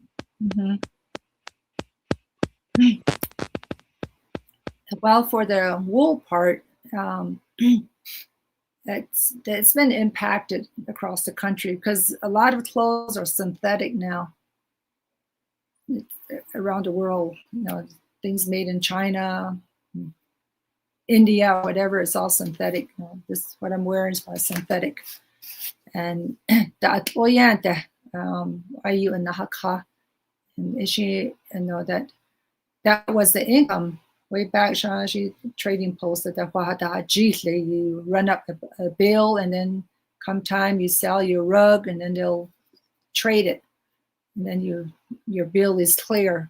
So and so the wool and the other thing with the wool is there's a lot of mixed breeding on Navajos. So and then what they're looking for wool is something that's pure, like Rambouillet. Wool. So a lot of the wool that the Navajo Nation bought, I guess it's stored in warehouses somewhere. I don't know what they're going to do with it. Although I guess they're not clean, or so and I guess it's best to clean that off before you haul it in. And so what they do, it just affects everybody. And so yeah, there's there was a nada in Little Water a few weeks ago. A codfish wasn't so gone nicely at Sweetmeat. It was $90, but I just wanted to help out, and I just an arm, right? An arm, not even a leg. It was $90, and I just ate it, and I just thought, wow, this is my contribution to my little brother who's having a nada, and so I know. I guess I could have butchered a sheep, but some dang dogs came around and killed my sheep back in February. So I was down to 3. And so anyway, that's the other thing too, these crazy dogs. Anyway, I think there was a time in Shiprock where they were buying wool, and it's probably the market too that where they weren't able to sustain that. Although there's a thing too, economic development, the atnáozt'i'í, and so what do we do when we get paid? We spend it off the reservation. There was a time when my mom said there was a lady that the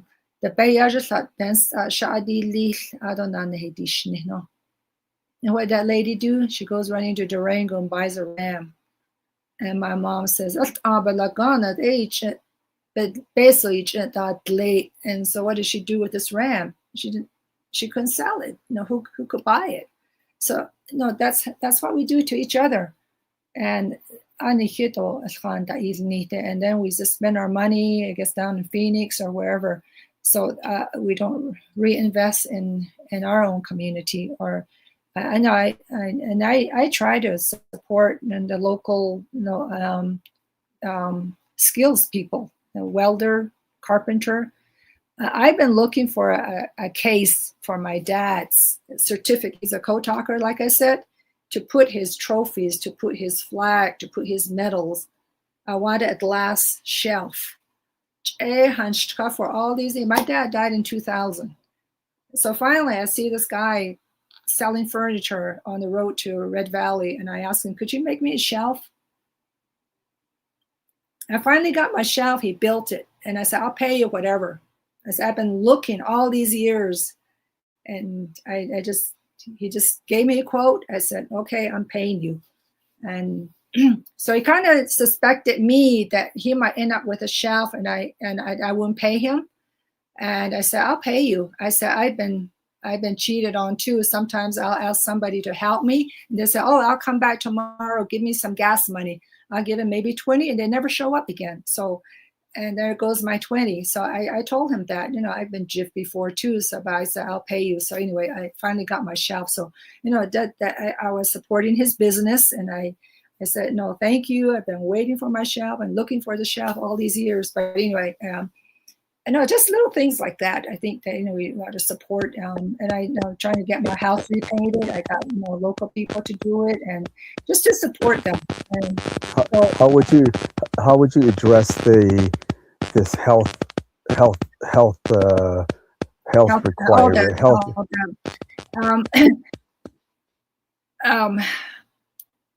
It's probably going to take some time, because it probably have to be regionalized and get a meat processing place, and be maybe in Tuba City, another one in the east side.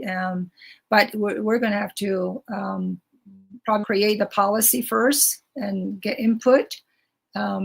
Get it through legislation. Then we have to set aside money to build the place and keep it running. That's the other thing, is keeping it running.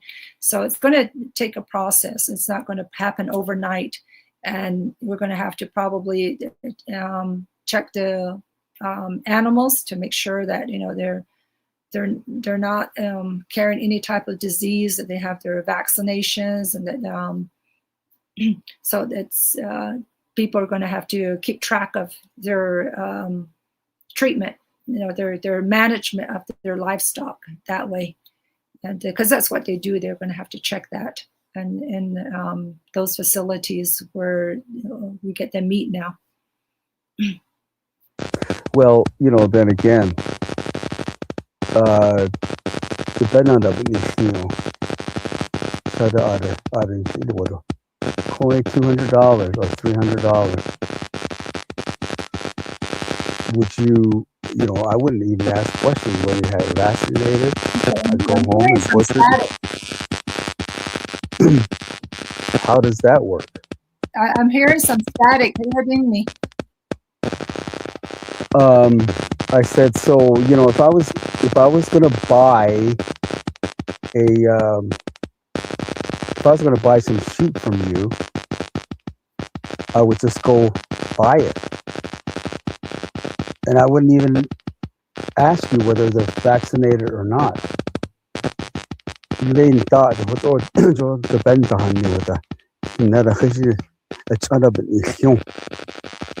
they do that. There's no question. So why does the language change when it comes to public consumption? Mm-hmm.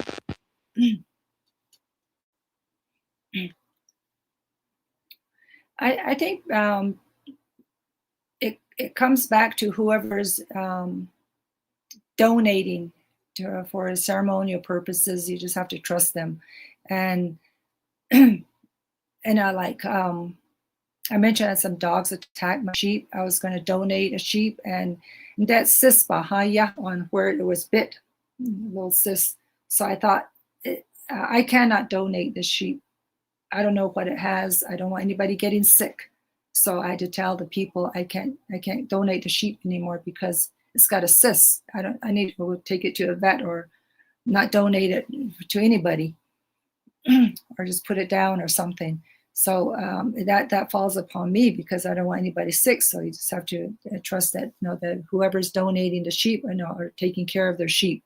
But on the other side, on the flip side, you want to sell, and that's where it gets like businesses. It's like you're trying to gift somebody, selling them a lemon car versus brand new vehicle.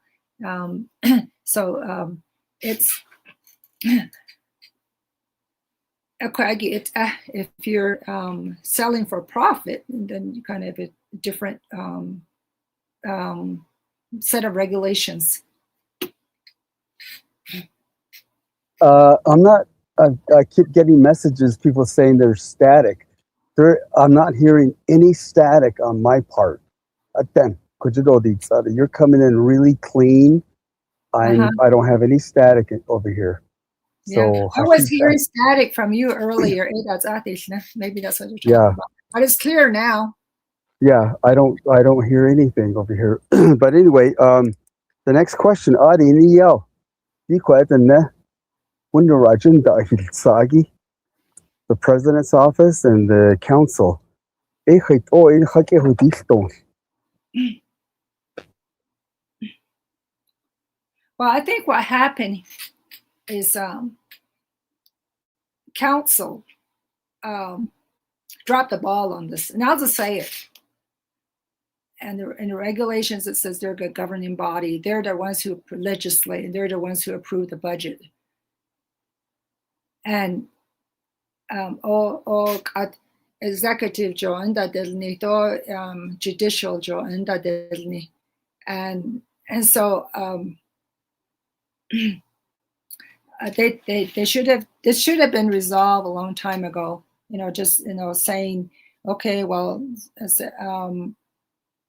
the president provides the State of the Union before the people, before the council, and just subpoena them, bring them in, and and I don't know what happened with the communication that fell through right there, but it should have been. I mean, that's and it should have happened in the first place. And like I said, it should have been resolved a long time ago. And I hope that they address this and they don't put it upon us if we're those of us who are coming in new, because we want to work on on issues and not have to probably to do some cleanup. But most of it they need to clean up between now and by the time they get out. Yeah, well, that's the problem. Is we're looking for solution. What's specifically needs to happen in order to resolve? We all know it's supposed to be fixed. But what is that? What's the fix?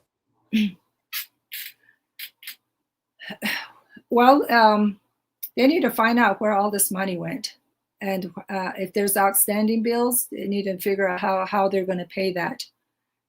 See how some funds are coming in, and I understand that that's dropping, going down. And so they're going to have to, where they're going to come up with that $24 million if it is indeed gone and they have to pay that. So that's something that they're going to have to find. And I'm sure that that's probably not it, and not just it. There's probably additional funding out there, and that's missing. So, and that's partly the controller, and I mentioned earlier too, and should have clear proposals on where the money should go, who is going to be paid, what's the work going to be, and when is it going to start, when is it going to end, and there's quarterly reports, and there should be a timeline on each of these proposals. And so where was that? That's what they need to look at. And well, I think going forward, that's something that we really need to be strict about. And I don't understand how the controller doesn't know how much the department of that outcome money is. You're getting muffled. It's static. Yeah, you're getting muffled really bad. It's got to be one of our signals. I'm sitting right next to a tower right here. It's like 500 feet from me.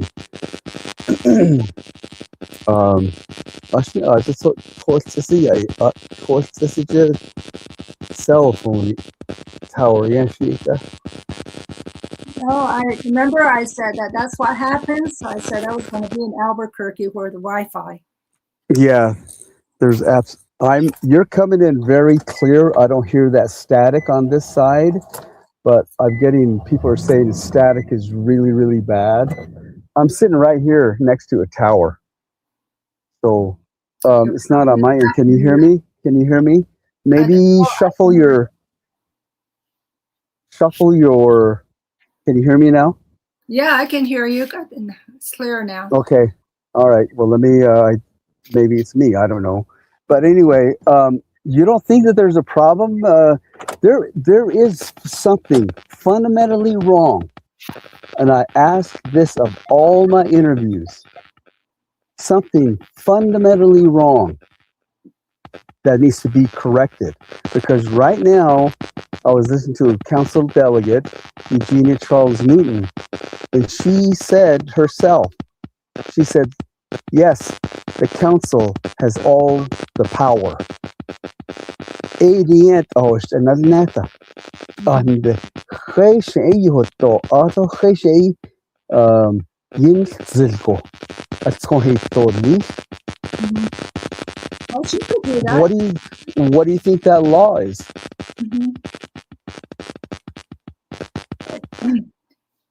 Well, it's kind of backing up in the contracts. And I understand that some of that 24 or some of that money was supposed to go to atnáozt'i'í so that they can get a plant there or something to build modular homes, or they were supposed to get homes. And somehow that money ended up going to Paige or to Zinni. So how did that happen? And how do we recover that money? And that, and I think that there were some delays then where then Navo should have acted to recover that money, and because there was a delay, now that person filed bankruptcy. And when that happens, then you can't file. I mean, you can't. They're bankrupt. You can't get money out of them. So they should have acted before that. I know should have, would have, and all that, but so whoever signed that contract, they're responsible for it.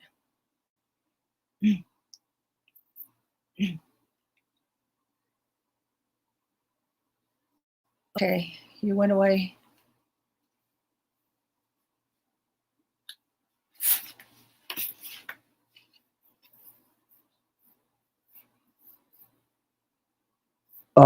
Yeah, I mean, what I'm getting at is Title II. Where? Title II. Can you hear me? See you. I don't see you. I'm on. I can see you. Oh, okay. Okay, there you are now. What I'm getting at is Title II. Title II, I think the majority of the power still is on the council. Even the only person that sat there and did anything about it, who tried to, was Joe Shirley. Joe Shirley, okay, I'm going to fight the council and give their, balance the power out. But all he did was take from 88 to 24. But it didn't change anything. Still the same amount of council. They still have the same power, only they're less people. Okay, and so Title II needs to be changed. But who do you think is supposed to finish that particular job? Who is supposed to fix that? I'm not sure with what Joe Shirley did. But for me, I have to look into Title II and probably work with other members of the council to strategize that, to see what changes or amendments would be appropriate to make those changes. And if they're Harrison Solsi is going around saying they want to do a reform too. So, and then at the same time, DOJ is saying amendments to Title 26, and then agriculture is over here having meetings about the range management plan. So all these changes, why can't we just bring it all together and talk about it instead of having silo meetings? And so anyway, at least that's what I suggested by going to these different meetings, because there's an option under the reform to make these changes because the existing government was set up temporarily. And before that, it was set up by the Bureau And that's what was adopted. Government hadil ato hadil nate, so this is an option to do that. So I would support that, because one option that Harrison was presenting was to have that be fundamental. And I told him, what's going to happen is, here's static. You're muffled. You're muffled. Yeah, it's static.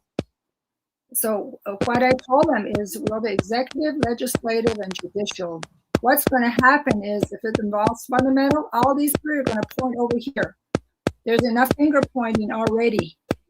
And I see there's some conflict between even judicial and fundamental. And so those things need to be talked about, and make sure that those conflicts are asked, so that it's clear whose role is what. I'm barely hearing you. Your voice is gone. I've got it. Can you move your laptop or your phone? Maybe lift it up. Shane, can you hear me? Can you hear me now? No. Oh man. Yeah. I'm doing good. I mean, I can hear you now. You're still static. Okay, maybe but the recording's okay on this side. So if you can hear me, those two things. Title II needs to be adjusted, needs to be finished. And the mandate office is Harrison Sosi. The Navajo Nation Council, the Navajo Nation Judicial Branch, the Navajo Nation President's Office. We have no choice. We got to support. That's a mandate from 1989. We don't have a choice. It's not whether we should have a land reform or not, or government reform. And that's the problem.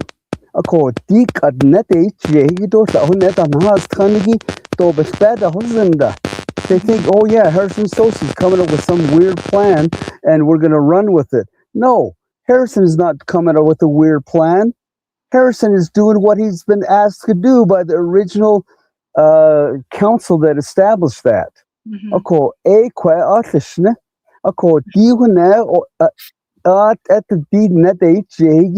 Whoever gets elected,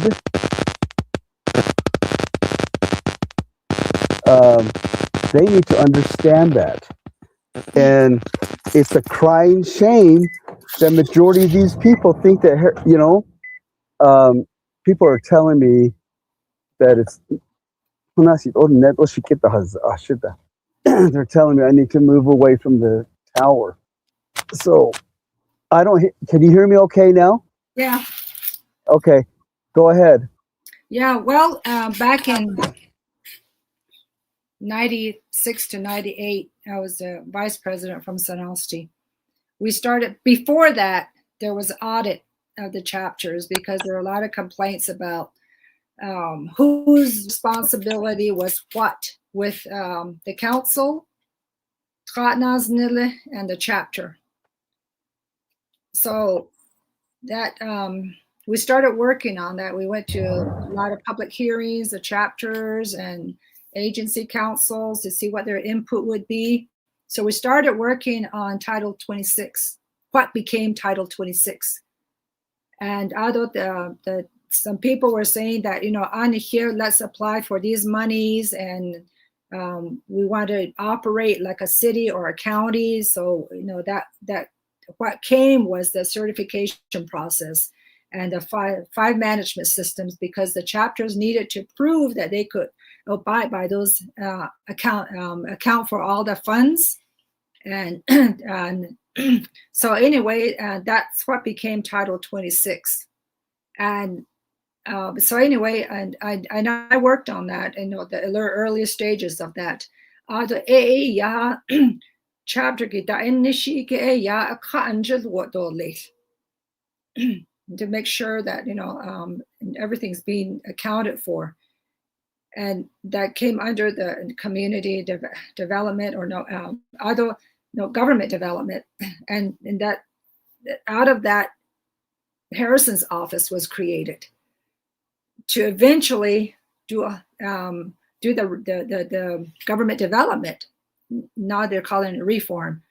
So it's been almost 30 years ago. Yeah, I hate to I just had a birthday. So anyway, and this is I have a history with that. So so that all of that may change. I don't know. I mean, we probably need to do some serious alignment, on the state and on the U.S. side, right? There's senators and House of Republicans. I mean, House of Representatives, and for Senate, there's 2 for each state. On the House side, it's by population. And so I don't know, we may have to go to something like that, because it says here the district that I'm running for represents 7 chapters, while others are 1. And so maybe we need to change the council so that it's equal representation. And so 4 to 5 chapters per council if it's 24. And some people are saying, let's increase the council back. Like from the chapter we're from, we probably have like 1,000 voters. I think we need our own council delegate. It's a lot to cover 7. And I know a lot of people blame or say Amber doesn't come around and all that. And I can understand why, because sometimes there's 4 meetings and that's just among the chapters, or 3 meetings. So you have to pick and choose. Then there's the meetings over in Window Rock. So, and I don't go to the meetings in Window Rock, but I try to make it to whatever meetings there are available within those 7 chapters, and especially the first couple of weeks of the month, and everyone wants to do their planning meeting and their regular meetings. So it is a lot. And so, and again, the job is the same, the way I see it. Maybe when I get into council, I'll have a different viewpoint, but at least now I think that's what we should set up.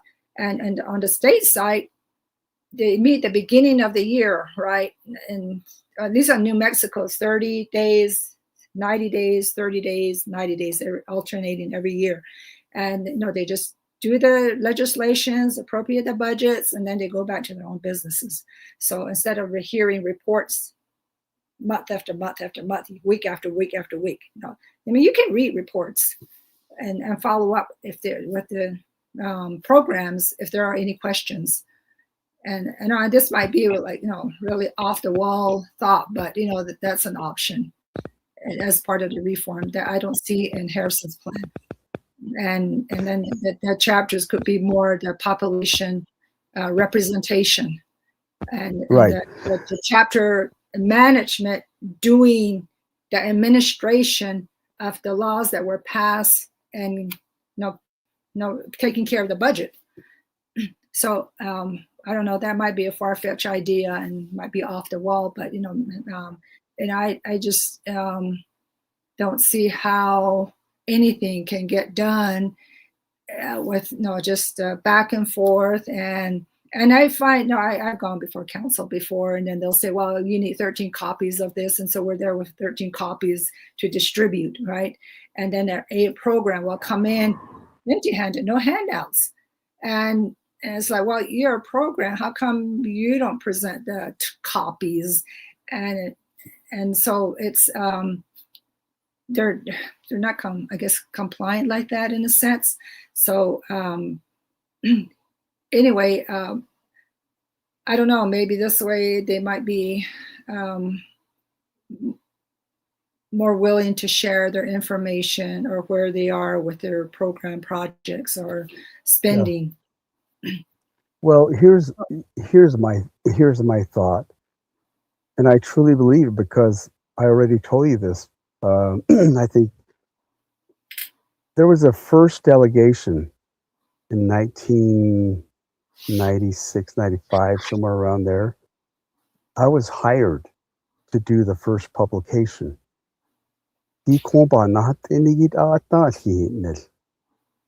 So the government reform had already happened. So I'm not understanding why that was never accepted, because I published it. And a Haltsooí medicine people, Otto, and one of them being your father, Mr. Harry BENALLY, but it's all late, data 8 documented. So fundamental law, but it was established. Of course, you draft a law. It's not going to answer all questions, but at least it's a 3-branch attempt. Right now, what I would say to every one of the Navajo Nation Council,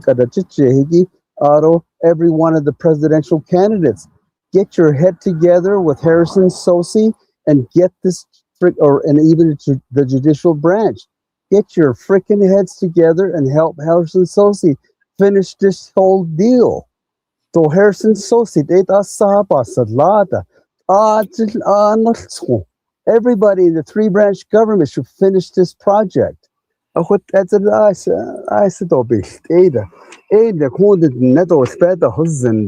It's just absolutely insane to me how that people that are running don't even know what's supposed to happen. Last question. Economic I just want to development. say about that plan. I went to 4 of those public hearings, and I provided comments to him, and that 4th branch, then he's changed it. And so it's supposed to, according to his plan, go before the people in November as a referendum.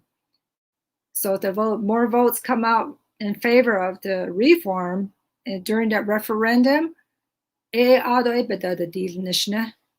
and if it doesn't, then we're still where we are. It's just incredible to me. Why doesn't the Navajo Nation Council just pass it and make it available? The changes again, that's your guys' job to finish that last part. The Navajo people don't even understand. It's in 30 years ago. This thing has been instituted.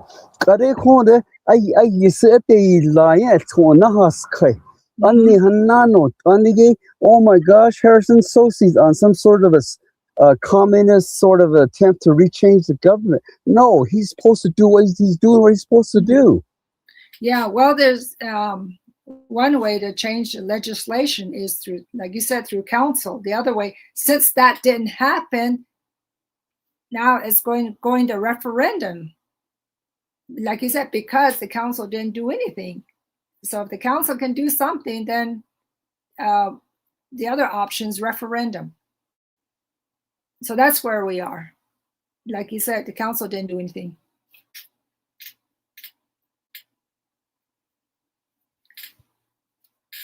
Okay, where'd you go?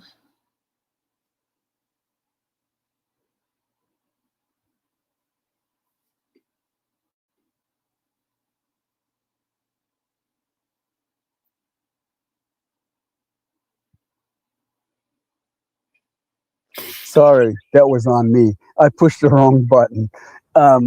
So, and I just, the reason why that the council's not paying attention, and I've heard this through the years, since 30 years ago, this process has been ongoing.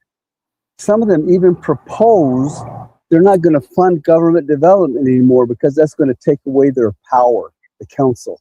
So they defunded it, killed it. Even so there's been some cryptic sort of stuff that the council has done against the government development. So anyway, so let's go back to economic development. Economic development, I guess it's to build manufacture infrastructure so that we have revenues and revolving source of funding for the government and the Navajo Nation. And see that right now the revenue is coming in from, say, coal power plants, helium, whatever. It goes into the Navajo Nation. So, and then apparently that money has been dropping since plants have closed. And there was a presentation at the meeting that I mentioned I was at. There was a guy from, I forget what the company was called. It's an LLC. He's been looking into different sources of possible revenues, solar, wind. And so he said, instead of being poor billionaires, we could be poor trillionaires. And the thing with, I think that we should, I'm environmental health, considered an environmentalist. So I think that renewable or sustainable energy would source or type of revenues I would favor, because anything that's mined, like coal, uranium, oil and gas, that it's going to leave, it's going to mess up the water. And what's our kids going to drink 500 years from now? And going after our revenues, and they're circling like vultures, and they're going to go after the water. They already are. And that there's been in these agreements with the states, and I don't know, for me, I think that instead of dealing with the states, just take it to the international court. The precedence has been made. Remember, I don't know if you're familiar with the Dan sisters in Nevada overgrazing. They took their case to the international court because we have a treaty, right?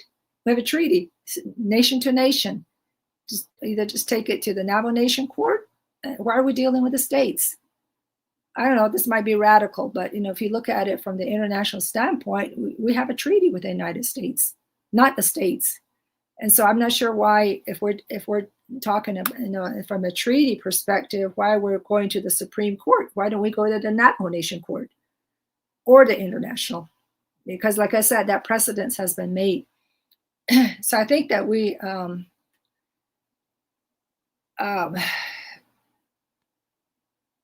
maybe need to look at it from that perspective, and look at our resource that way, and maybe even go look towards more of a global market and try to get. Well, okay, let's get more specific. I mean, you're talking about some possibilities to be able to, because economic development, people think economic development think that that's a noun.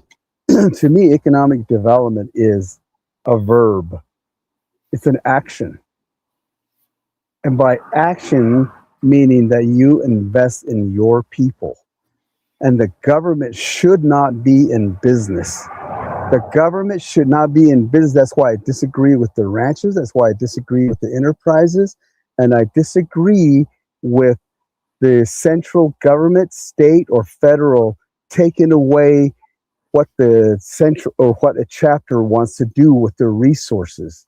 If something is found within those chapters, allow the chapters to make those decisions, because ultimately the people are going to benefit in one way or another.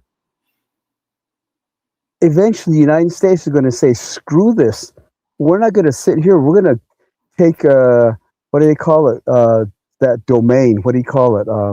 Eminent domain. Eminent domain. And we're not going to say a damn thing. They're going to come in and drill, and who loses and who profits. Mm-hmm. So, I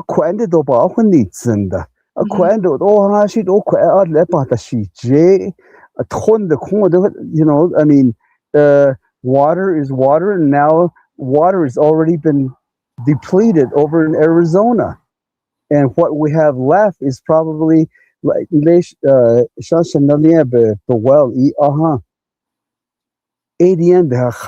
I remember it just being so crystal clear, but right now it was still crystal clear, but and last time I tried to drink it, it had this metallic sulfuric sort of a flavor to it, and I quit drinking it.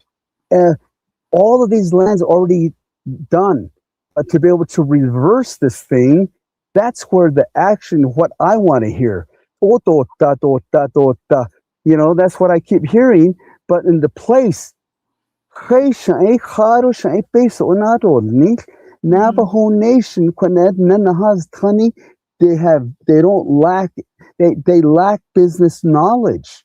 Of course, base we got base what all saving, little reinvest, and they don't know how to double that money or triple that money. All base with all question, the lead, and they think that that's an accomplishment. That's not an accomplishment. That's money that was going to be there, whether they're going to be there or not. And that's the thing. I call economic development, because I don't think the government should start bringing all this governmental stuff, because what is alternative? Navajo Nation basically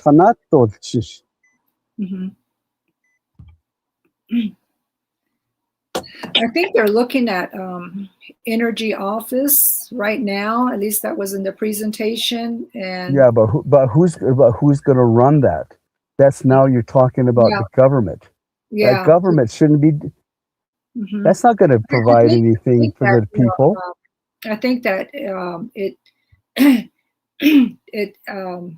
like a policy or regulation from the office, but as far as running it, that awful smell and taste, our water below Little Water is contaminated from all that gas drilling that's happened. It's a plume moving under Little Water, and unfortunately, and it's just, how do you clean that water up? And so I guess what I would say is, just supporting the small businesses, because that way that people who are in the small businesses, the ranchers, artists, they can at least the money they get, they'll go back to their pocket and not the government. So in that sense, that they need to be supported and make it so that businesses, the way they set up the businesses and be recognized is more streamlined and not have to jump through all the hoops. That the problem with that is we're on trust land, and then you have to go through additional hoops, which is unfortunate. That's where you need to break that streamline, break the red tape.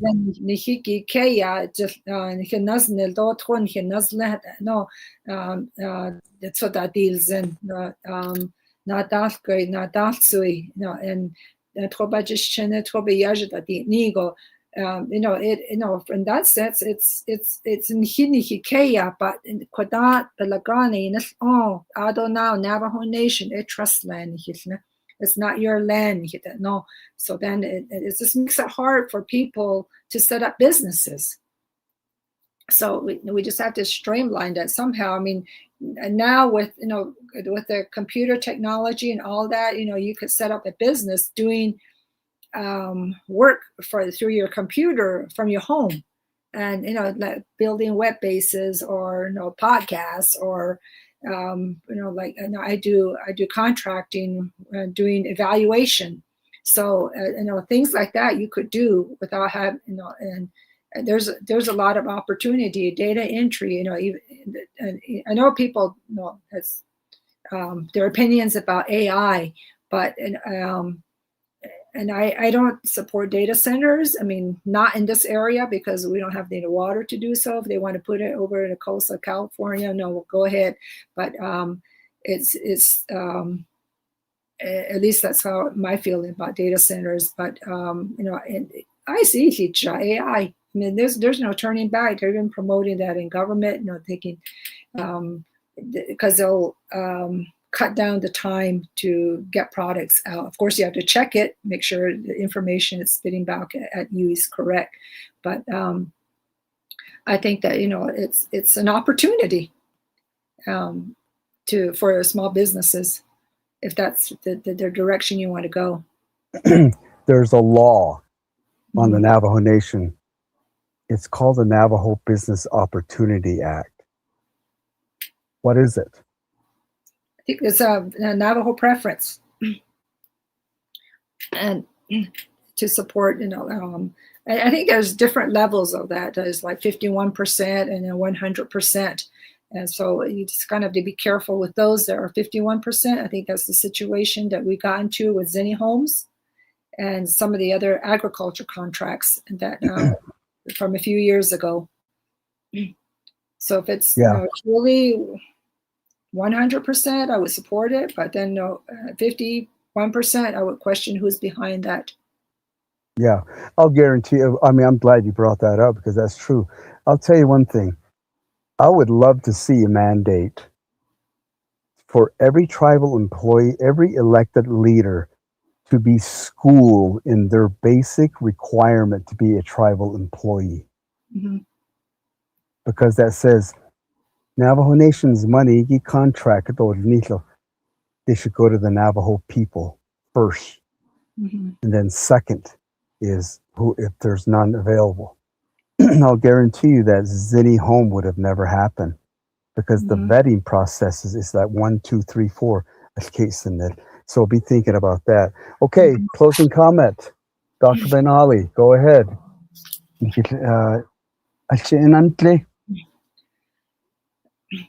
Okay.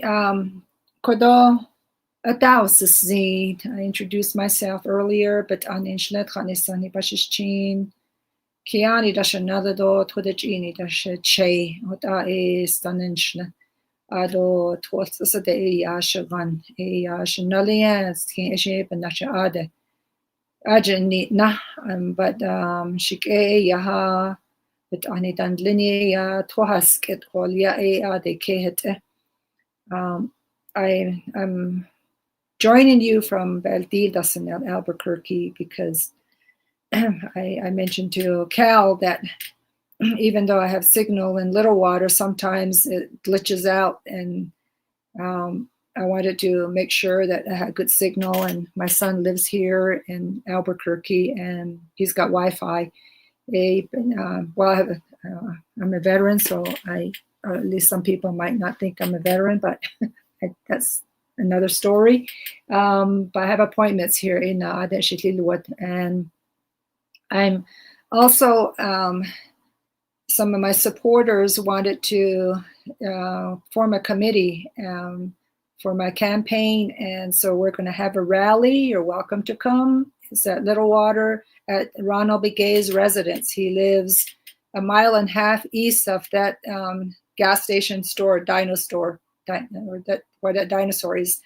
Well, it recently became a dinosaur. It used to be Little Water Express, but the gas station, east of about a mile and a half. So that's how people know the area. He calls it his ceremonial ground. So he's really supporting me in this sense to host this. And so you're welcome to come over Wednesday at 6 p.m. We're just going to have a rally, and I'm also inviting some of the other candidates are invited to come, and even presidential candidates. If you're available, come over. I've been going around the past few days doing door knocking, and I mentioned earlier that some dogs killed my sheep, so I was trying to get some more sheep from this guy who, one of my Shanada Lord, and I was asking him if he's selling his sheep. So I was telling him I didn't want to, and I invited him to the rally. And the bad be nakadish was Shishnila Tuesday Nandish Ado. Now that really hit me in the heart that he was really extending his support in that sense. And the bandish Ado so people come through that way, and I was really appreciative of that. Was by Kehni Zi Shanala Shakaili Digi Ako Ado Leshik Khat Shop Stashna Khaido Katashnigo. I still have to go up to San Ostia, put hand our posters up at Two Gray Hills and Sheep Springs, but I still need to let hopefully people from Beclabito, Salchitas Kane, and Gabeji are listening, and Satlas Ido, Betlasodo, told Soda, Ado Abatrai, Baltas Ka, Tosedo, Mitten Rock the Oak Springs at the Holy Ada and the Kaidashin Haido Kasto. Ado Dadil Nishi, Ado Haidada, and as the Gishi Bayata Dilki. Leda Nanishla do Asa da Zagi do Asashti. We always work with people. Dida Asa Banshish Nishe don't send. We all need to help each other to guide each other and to address these needs. And the common thing that always comes up is a teen and Ado. But I was at a Title 26 meeting, and that Roger Begay, a lawyer from DOJ, said that if a chapter is not certified, they shouldn't be charging fees and they shouldn't be going into contracts. I've been trying to get him to give me the citation to that. So if that's true, then hopefully that open doors for people who are wanting their roads to their homes graded, as Joshi Hati Janido. And so that's although if there's certain things that you want done, chapter to have a resolution so we can work on that, and then once it gets passed and gets to council, I can work with other council delegates to address those issues. But some of the things that we talked about here with Cal, it affects all of us.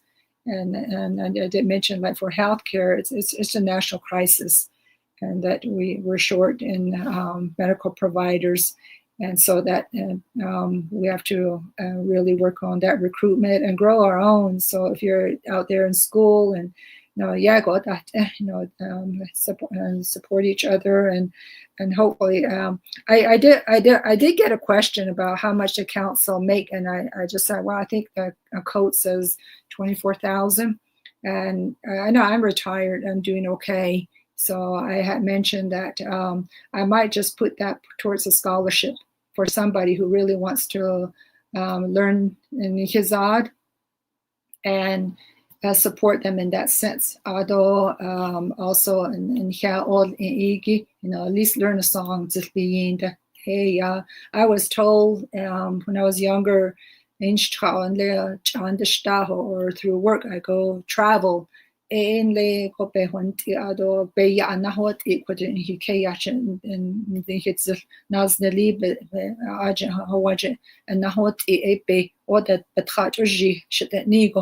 least learn that. So I'm thinking of making a scholarship available for somebody who wants to learn this. And Ashini, I think they have that over at the next college, but this will be coming from me.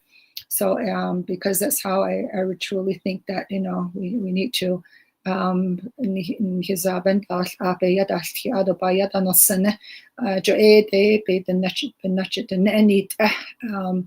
like I said, I hate to say that, but I really strongly believe that. So the youth and I said learn your language, and I'd hate to say your language, but that's what I'm saying here. And the other thing, the so I know money, it involves a lot of money. Material so and then we can maybe come up with some sort of arrangement where we can do matching. There's an option. And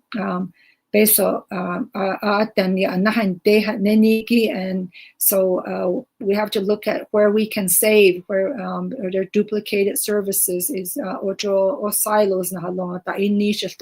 So we need to look at the government, with the president, whoever becomes the president, to cut back on duplicated services. I hate to say that, but no, that's what we in this on the government and company side, private practice, not private practice, I guess private practice too, but private sector, so das ado I'm not I like not and I guess that's kind of what somebody would do when they're going to service, right? They they offer themselves. That's what I'm doing. I'm offering my education, my experience in work, and what I know. I'm offering it to the Navajo Nation and the people, to hopefully help you guys, help hit the no jo ade chinana no selto ado dabe chi ado estuido sani de and adigi. So and I have an aunt that's 99 years old, an aunt that's 95. My mom is 93, and I just talking to Cal earlier. I just had an uncle die yesterday. I didn't know that, and I was over there talking and inviting them to the rally, and I kind of got conflicted, that I went to go see them to invite them to the rally, but I didn't realize my uncle died. So I was like, no, I should rally. So I just kind of felt awkward, but I just invited them anyway because I saw them 2 weeks ago and they were supportive. Ona nashigi ya beding kaljo ashin leda na at anaha zi not ani but adu not that is no jo shit ya dalki cheya not ani not listen that nalian panalat so not ani not listen that is no so ado shijaya ajini lende that is sha old how the national that is sha. I want to share this with you. Three things. They are not so. Atahalia Atahosan ado yago hos ishin khayda yo what no de ya what the donit that's my gift to you. Jo Atahosan no so leaving early for work or giving yourself space and giving yourself time. Jo you go at the time or like not answer the case. So those are valuable words. Yo what no she de what the donit so that ya hilisha ishla do this ado da house ya ado yago da house I mentioned earlier. Every day you learn something. Ashin le with halyad or just asks what my uncle said one time. So be open to learning and talk. Just approach that person. Just you come to a compromise. And people say things on Facebook or say things to your face or lie about you. And just focus on your job and I don't know need all this. And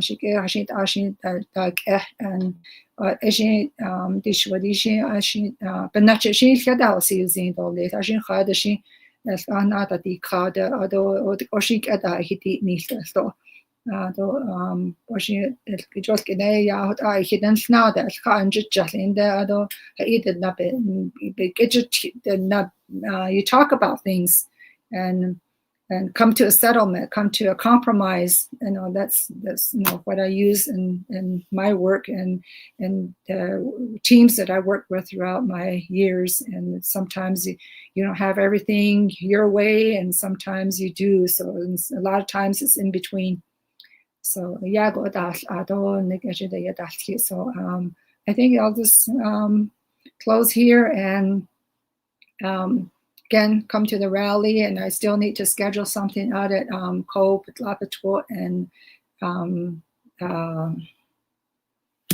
Torcon, Gadii.